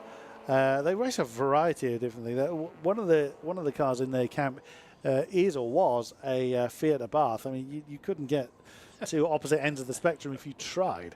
But yeah, the Kennedys have been racing for a good number of years, and it looks like they're being challenged again for the lead. It's still the Skyline, but Hamilton now starting to get up to pace in the Ginetta, right on the heels of the Winfield and Blazing car. As they come back into our sight once more, it is Nissan from Ginetta. So Luke Plummer in third, Ryan Moan fourth. Chris Boone is staying on the coattails of Ryan Moan, the motor insurance company provider. Then Keir Edmonds in the Porsche, and then behind them a side-by-side between Jeff Beale, who's storming his way through the field from the back, and the Gilby and Molyneux BMW, who really had no answer to that. Again, Jeff Beale, we've seen time and again how fast he is in that Phil Seaman-maintained Turbo Sunbeam Lotus.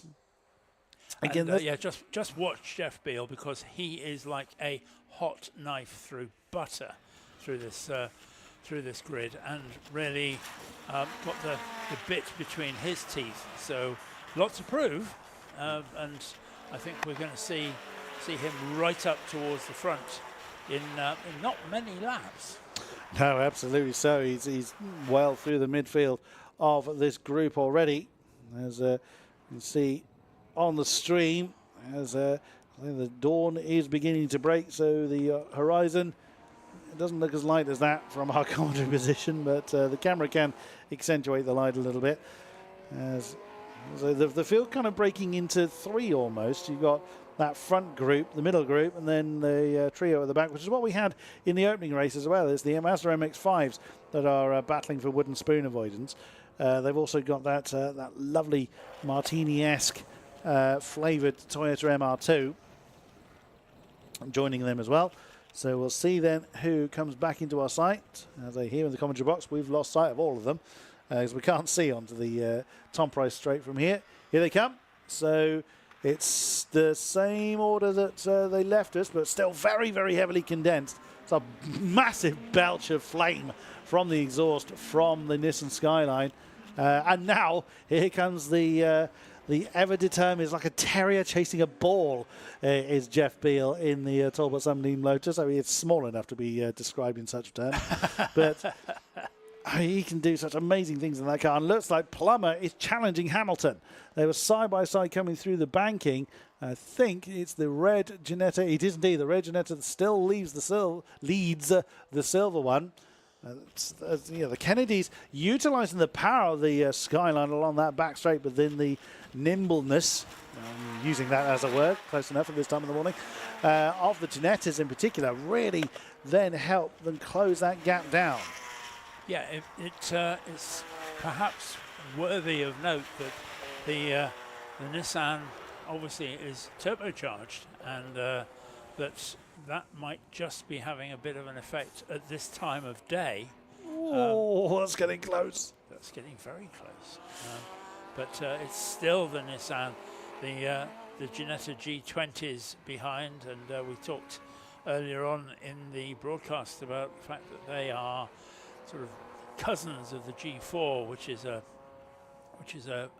early days Ginetta from the days when they were made in Witham in Essex. But the G20 obviously is a Lawrence Tomlinson ownership car, and that's clearly very, very quick. But we have got, again, Chris, this thing of loads and loads of grunt at the front of this field, but then cars behind which are faster round the corners. But Beale is up to fourth. Jeff Beale's claimed another 2 in that lap. He's gone past Ryan Moan and Chris Boone. Now stares at the back of a Luke Plummer. Fastest lap by Jeff Beale. Surprised is no one at that particular announcement. But here we go then. Yes, exactly as you say, a David versus Goliath battle going on. That particular point about the turbochargers favouring the colder temperatures was actually something that Jack asked one of the Marson family during our paddock walkabout towards the tail end of yesterday. And they were sort of saying that they worry less about the heat, as now a challenge for the lead. That's Roger Hamilton that's gotten the inside of the Skyline. Now the Skyline did seem to belch quite a bit of flame along that back straight. Has it started to develop a bit of a problem, or is it a case of that Roger Hamilton's now decided to get his foot down a little bit more, as we now see them come through the twisties at the top part of the circuit? No, the Skyline's still going. But Roger Hamilton now getting his right foot very firmly deployed. It was great in the second section of the race for these cars when we had Jeff Beale and the Kennedy car were together towards the end of the race, both of them belching orange flame, and that it was a bit like a firework display. Yeah. But it was great to see. But we now have a new leader who will be coming across the start-finish line any second now. And Beale is already up to second. Goodness me. Wow. Jeff Beale is, that guy is absolutely incredible in the hands of, he's had that car for a long time, quite a long time now. Did share it with Phil Seaman when it was initially built, but he's solo piloted that car for 6 or 7 years or so. I would have to look at my notes to see exactly when, but it's in that kind of region, so he knows the characteristics of this car inside and out. Again, Roger Hamilton and his brother Nick in those two Ginettas know the characteristics of that car. They've broken away quite comfortably from the fire-breathing Nissan, as the Kennedys now being challenged for fourth, so now out of podium positions, watching them coming into Rocket. So the race started well, but sadly it's starting to undo for the Kennedys. And they're back to where they started. It's it's nothing worse than that. But I was going to say to you about 3 laps ago that I was going to pop down to William Hills and put 5 pence on Jeff Beale winning this race. But I don't think I'd get very good odds now. That it's certainly he's now closing down. Listening to that car crossing the start-finish line, I know that it's a very different engine, but both of them were designed by Lotus, and it sounds just like a Mark II Escort rally car. If you listen I to know it, the tone of which you speak. Jeff Beale's in the lead. Goodness me, every single time he's come past us, he has been 2 positions up to this point. Well, he can obviously gain no further and just run off into the distance. Such has been his unbelievable pace. He's just at the fastest lap, as you can see on screen, those watching on stream, 1:44.370. Last time around, that was fully 3 seconds quicker than Roger Hamilton, who is very much quickest of the rest. Luke Plummet is in the pits. Why is he in so early? He's done that too early. The pit lane is not open. It's about to open. So either he's got a problem, and I can see I think they're jacking up the car. So yes, there is a definite problem going on with the number 16 Ginetta. They've just ripped something off the car. So parking ticket. Slightly inconvenient to happen at a racetrack, I would have thought. So either something was rubbing on the tyre or what was going on, but I thought they were jacking up the front of the car. It would seem that they were actually trying to get something off in true club racing fashion. If you can't fix it by gaffer tape, hit it with a hammer. Yeah, and clearly that's what it was. But yeah, we've got a masterclass going on here, which is wonderful to see. That I was heartened by seeing the Nissan out there in front, but it wasn't to be. Wasn't to remain. They had that moment in the sun. They did well to begin with, but like you say, kind of status quo has resumed. Jeff Beale just comes past us, continuing to build daylight between himself and Roger Hamilton. The Kennedys are back up into third now, so again another darkness defeating belch of flame. The belch of flame probably isn't as big as I think it is. It's because it's dark. Oh no, it's as big as you think. Oh, it is as big as I think it is. It is quite impressive. It is lovely to see. We can see them actually coming through the banking on stream now. So Ryan Moan in 4th, Chris Boone 5th, and then it is the Smith and Spooner number 3 car that is right behind them as well. And a little bit further back is Dan Stewart and Ray Ingman in the 28 Jaguar. That's Dan Stewart's car. He's shared that with Ray Ingman numerous times in the past. Yeah, the Hesketh Jaguar, as we were Yes, calling it. the Hesketh flavoured Jaguar, absolutely. Yeah, and you've got the screen in front of you rather than me. Have we got any answers to the Nissan question? No, sadly. No, that's a shame.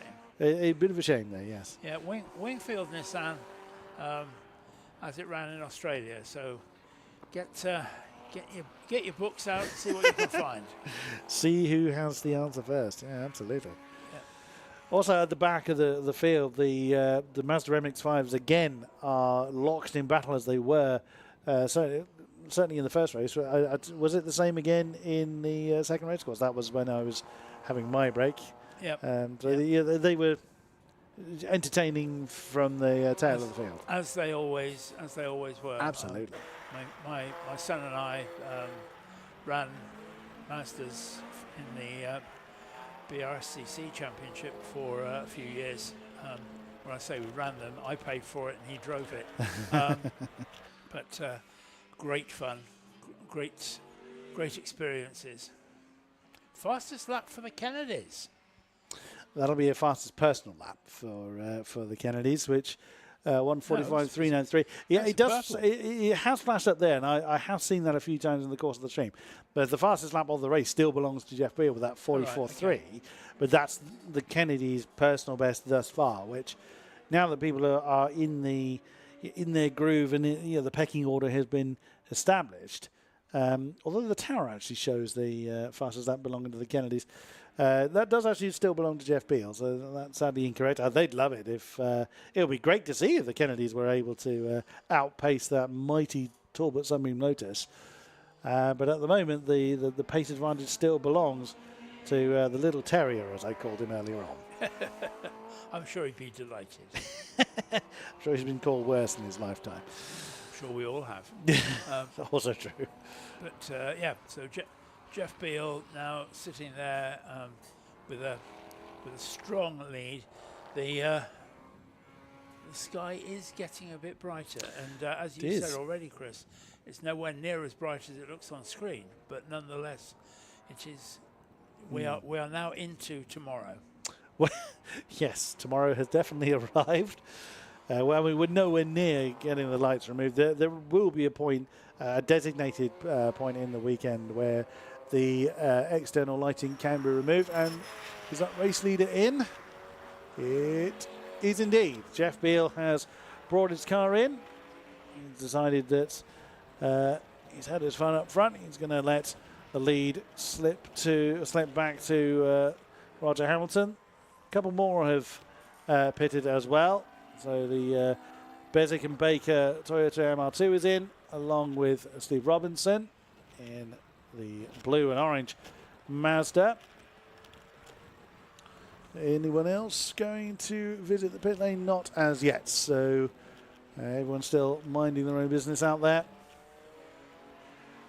The field's kind of spread out a little bit, but as we've seen time and again, when the pit stops are all said and done, that's when we'll see the last of the sprints of this race really take place. We need somebody to go out there and drop a spanner.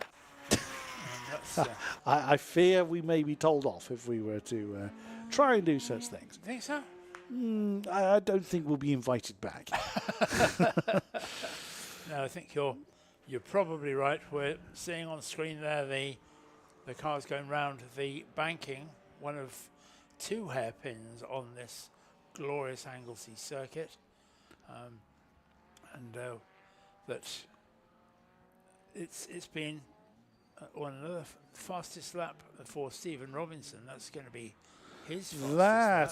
That is a curious one, because apparently that's come up as 1:35. There we go. That's now been corrected. It was coming as 1:35. As great as the little MX-5s are, to be 10 seconds quicker than Jeff Beal, that's stretching the imagination somewhat. Yes. I fear that may be a transponder issue. But yeah, that has now been changed, and Jeff Beal is recredited with the fastest lap. Now he's showing in fourth, fifth. Well, he'll still fall a little bit. Yeah, he's in obviously for his stop, tumbling down the order considerably. There's only a few people that have pitted so far. So Jeff Beale is one of them. Then Luke Plummer we saw has come in, but he will need to come in again as he pitted outside of the window. The Bezic and Baker Toyota, I think he's back out on track. It's showing on the timing screen still in the pits, but I think it is actually out there. In comes Daniel Stewart in his Jaguar in the Hesketh orientated car. We'll be handing that over to, as I'm assuming it's Daniel Stewart that started it. He tends to. It is his car. He hands that over to Ray Ingman, who has been racing Jaguars long time. I love with that car that although the regulations say that you have to have black numbers on a white background on the doors, which is pretty standard for most race series, the number that's on the bonnet is in red with a black outline, which is exactly the way that Hesketh had it back in period. So, very much, Hesketh doing things their own way. In comes the 96, the Jaffa Cake Racing MX-5. That's the Reese and Moody car. So they'll be resuming their seemingly never-ending battle with Steve Robinson for wooden spoon avoidance. With the addition of the Bezic and Baker MR2. So who is yet to come in? About half the field yet to see the pit lane, but they've still got a while. So you get the idea again. Those watching on stream, you can get an idea of quite how strong the wind can be with when the camera is buffeting. There's no one out there. That's how strong the wind is. They're dying down a little bit. Judging by how much the grass is moving around or how much the movement of the grass has changed. But when I arrived at the circuit yesterday, fairly early, but not silly early, it was windy and it was a bit chilly.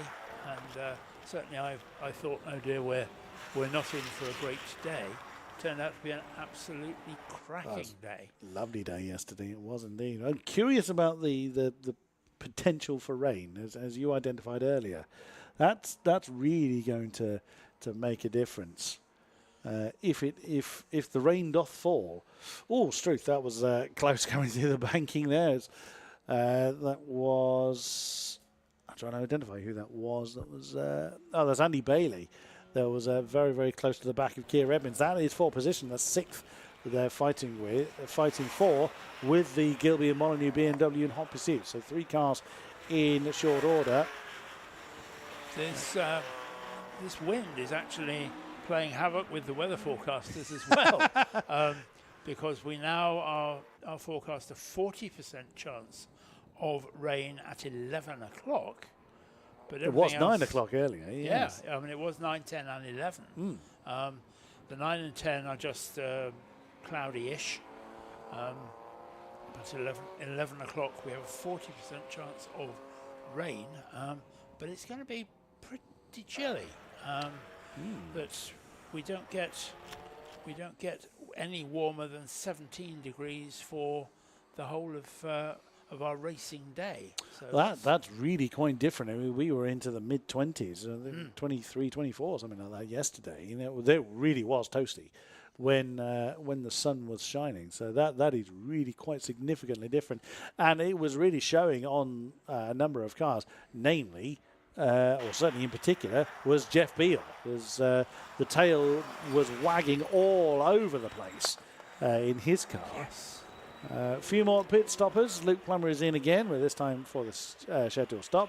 The Hamiltons, Roger Hamilton is in as well, along with the Smith and Spooner car. That's Josh Smith, who generally starts that car, with Chris Spooner will be taking that one over. Assuming they've started that way around. Again, no disrespect to Mr. Spooner on that one, but Josh Smith is far more familiar with the car. He usually races with his dad, Chris Smith. Chris isn't here this weekend, but we have had the Smith duel going on in the past. So Chris brings his Mark II Escort, which is a car one of Mark II Escorts I do confess I'm a little bit partial to. Yes. And I blame my brother entirely for that, because he had them when I was growing up, and it was through that, through being close and growing up with those particular cars that got me kind of interested in classic machinery. So I say I blame him. I don't whatsoever, of course, but when I do see the Mark 1 and Mark 2s, a little part of me smiles. Yeah, and as I said just now, the noise is fabulous. I'm not particularly into rally cars. They, as my colleague Paul Jerd often says, rallying is a way of getting a nice car dirty. But it's but the noise that those cars make, those Mark II Escorts, fabulous. Yes. And with what we know of that Sunbeam Lotus, sounds just exactly the same. I've always believed you have to be a special type of lunatic to do rallying properly. Oh yeah. To drive at 100 plus miles an hour, literally inches away from a mile drop, that takes something quite special. There used to be a thing called the Rally Sprint, which was a made-for-TV thing, which was that a particular manufacturer would provide some rally cars, some race cars, some road cars, and celeb drivers would then pitch themselves against each other as a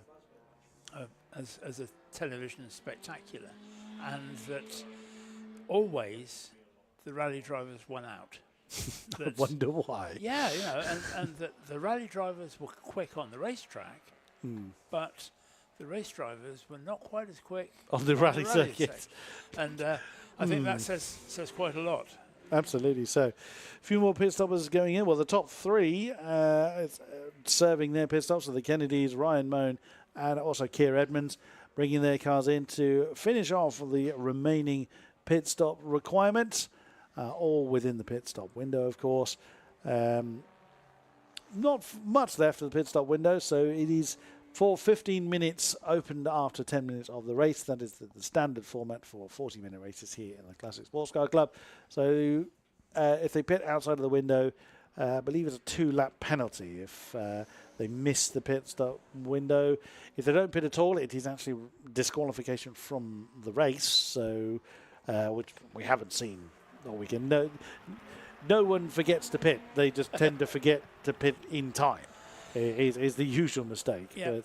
But, or they pit too short is the other commonality, which has happened a couple of times this weekend. But again, I'm seeing no penalties being incurred in this particular race on the timing screen. So pit stop window about to close. Everybody has visited it. You don't have to complete the pit stop during the window. You just have to have started in the pit stop window. So everybody should be good to go. Jeff Beale's name climbing up the tower. Well, again, there's a surprise. But his main two competitors are both in the pit. So Jeff Beale will be running off into the distance once again. Yeah, Ryan Moan has his day in the sun. He's at the top of the timing screen. But yes, we know that Jeff Beale will once again close him down and do what he needs to do. That this will be another spectacular win for that Talbot Sunbeam Lotus. All being well. Yep. Being well. Yep. If Jeff Beale falls into difficulty, you can take the commentator's curse for this one, sir. Yes. I'm standing on the edge of the ledge right now because we now have just under a quarter of an hour left of this race. Indeed. So all pit stops done and dusted. All cars back on circuit. Something is popping and banging quite nicely. I can hear through the commentary box window. I'm looking at the Kennedys as a guilty party. that would indicate I'm unhappy with the noise, which I most certainly am not. It's a glorious sound that is being made. Some personal bests being clocked up as well. The fastest lap still does belong to Jeff Beale, which he has improved on. It's now 1:44.158 since he said it earlier on. So getting quicker and quicker as the race progresses. Doesn't particularly need to, but you tell a racing driver to slow down. It's like telling someone to stop breathing. Yes, and he crosses the line now, back in first place. He's done what he needed to do, and he's at the front with the Kennedys still in second, and Roger Hamilton is in third place in the number 27 car. Just seen them go through the camera shot there on screen through the banking. So yes, the Kennedys have actually leapfrogged the red Ginetta on track. Now Roger Hamilton was, I'm assuming he's managed to leapfrog the Gilby and Molyneux BMW. So now he has no obstruction between himself and the Winfield-esque skyline. But that's a superb turnaround for the Kennedys. They were, say, beaten into third. They were demoted back into third position before the pit stops, but now some 5 odd seconds ahead of the Ginetta. So a very good turnaround there. So 5 seconds ahead with 12 minutes to go. You're not going to ask me to do maths at this time of the morning. Good Lord, no. I'm not going to do that, but I am going to say keep an eye open for that, because that's a battle to be had between the number 11 Skyline and the 27 Ginetta. Can you think of 2 more different race cars? You'd be hard pushed. Certainly in this kind of age group of car, it's not quite so common, and that's not quite the fastest lap, but it's damn close. 44.4 for Jeff Beal was his last lap, and 44.1 his best so far. I mean, you could argue that Mini versus something like a Falcon would be of comparable in the 60s. Which did Minis ever race Falcons? They certainly they would have done in period.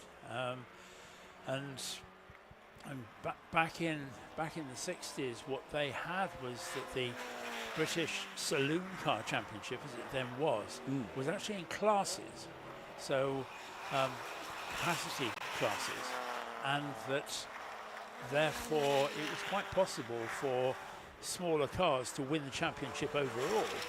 And we talked about the Hillman Imp winning the British Saloon Car Championship because it won its class, and because it was beating the Minis and other things that were out there. But it's it's not unusual to see that, and you would see all of those different cars on track at the same time. Fabulous stuff. Just seeing the Ginettas still continuing along their merry way. Luke Plummer closing in on Andy Bailey. That's a position argument for 7th place. Of course, Luke Plummer losing out through having had to go to the pits early. It's a shame he couldn't have hung on. I mean, he clearly had an issue that required some vigorous solution, with a chunk of the car being pulled off. If he'd done that a lap later, he would have just about been within the pit window. He was about 30 seconds early from the pit window. As now Jeff Beal into the 43s quite comfortably at 43.514 for the Terrier Sunbeam Motors, I'm now going to call it. Not showing any sign of letting off the right foot at all.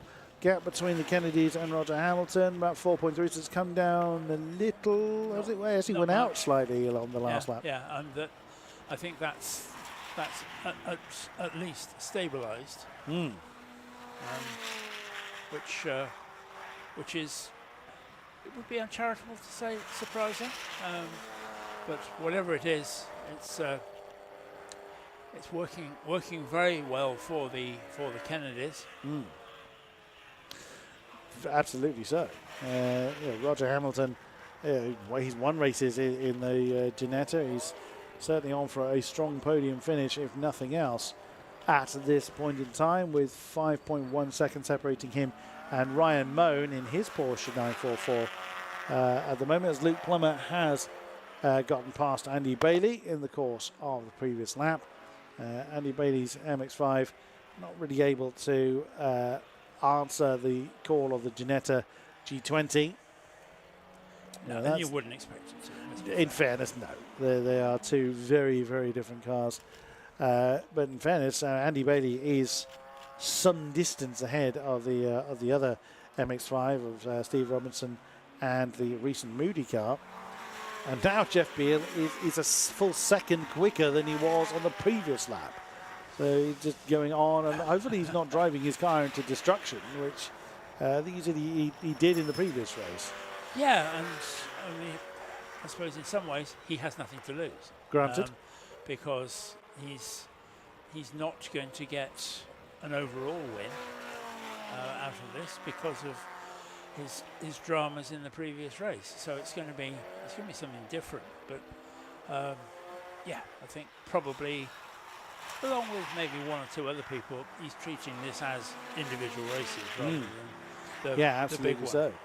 So for those joining us that possibly haven't seen the first half of the racing of the weekend, the way that the scoring per se is operating for this event is an aggregate timing system rather than a race by race. The tower is showing what is going on in this particular race, but an aggregate timing system is in place to see who is going to be the overall winner of each particular class. So we will be looking at that when the checker flag finally falls on the fourth session of each grid. And of course, later today. I nearly said tomorrow out of habit. Yes. Yeah, no, we're not staying till Monday. No. We'll be upsetting a lot of people if we did that. Yes, I think so. I think there's probably a track day here tomorrow. But it's 6.5 minutes left to run of this part of the race, and then we'll see that red and white checkered flag will be shown. And you explained earlier on, Chris, that is because the black and white checker can only be shown at the end of a race, and these are all constituent parts of one big race. So absolutely, yes. So that is why the CSCC using their own red and white checkered flag, because driver's instinct recognises a checkered pattern, if nothing else, to indicate stop pushing your car, you don't need to anymore. But yes, the black and white can only indicate the end of a race, and the four constituent parts constituting a race result at the end of it. That's how it's been treated of this event. And don't forget, everybody out in the paddock, that the prize giving for each part of this event will happen shortly after the last race of each section. So don't dash off, but we don't expect you to sit around for hours if you don't want to. That it will be after your last race of your section. So we'll start those a bit later on this morning. Absolutely true.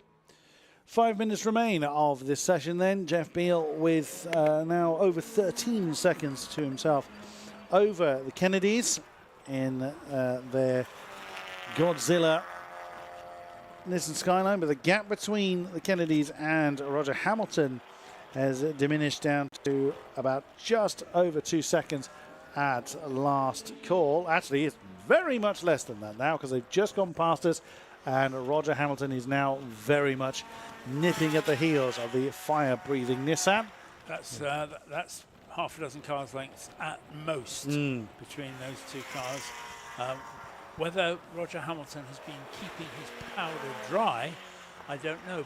But coming down onto the right-hander after the banking there, nose to tail along the back straight now. They're absolutely nose to tail. The big Nissan is pushing the air to one side, but it's going to be Ginetta down the inside with ease as they go into the left-hand part of Rocket.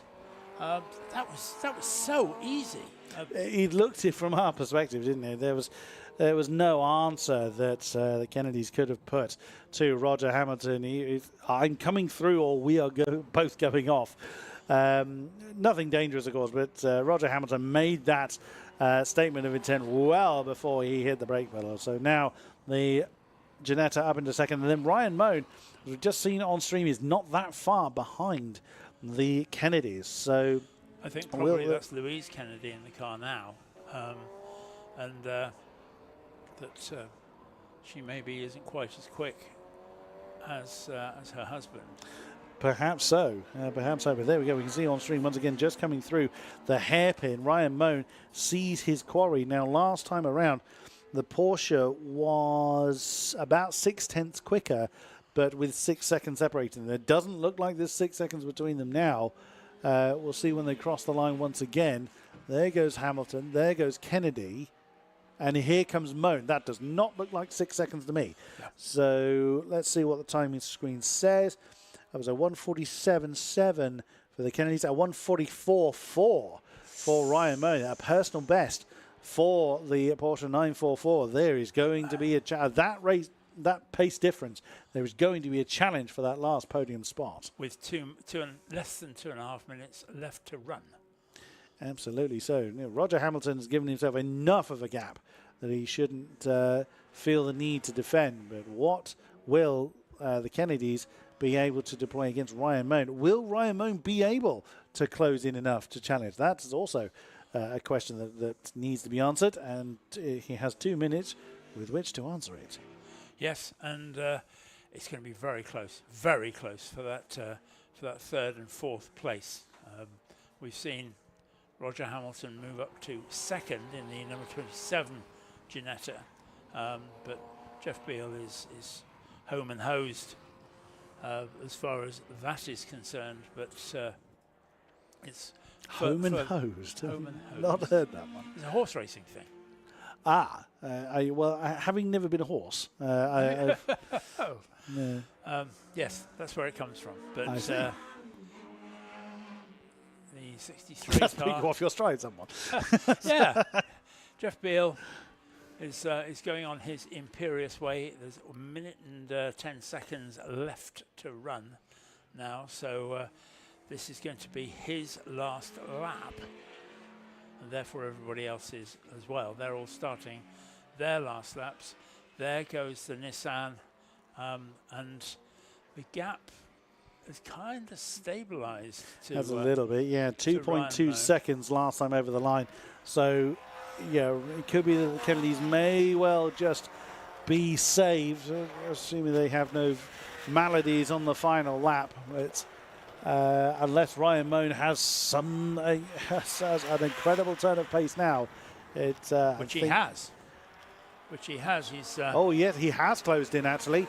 So whether that was the Kennedys being put off slightly by the Toyota MR2, that's the Bezic and Baker car. Not that they did anything wrong. It could be that just wrong-footed the Nissan slightly.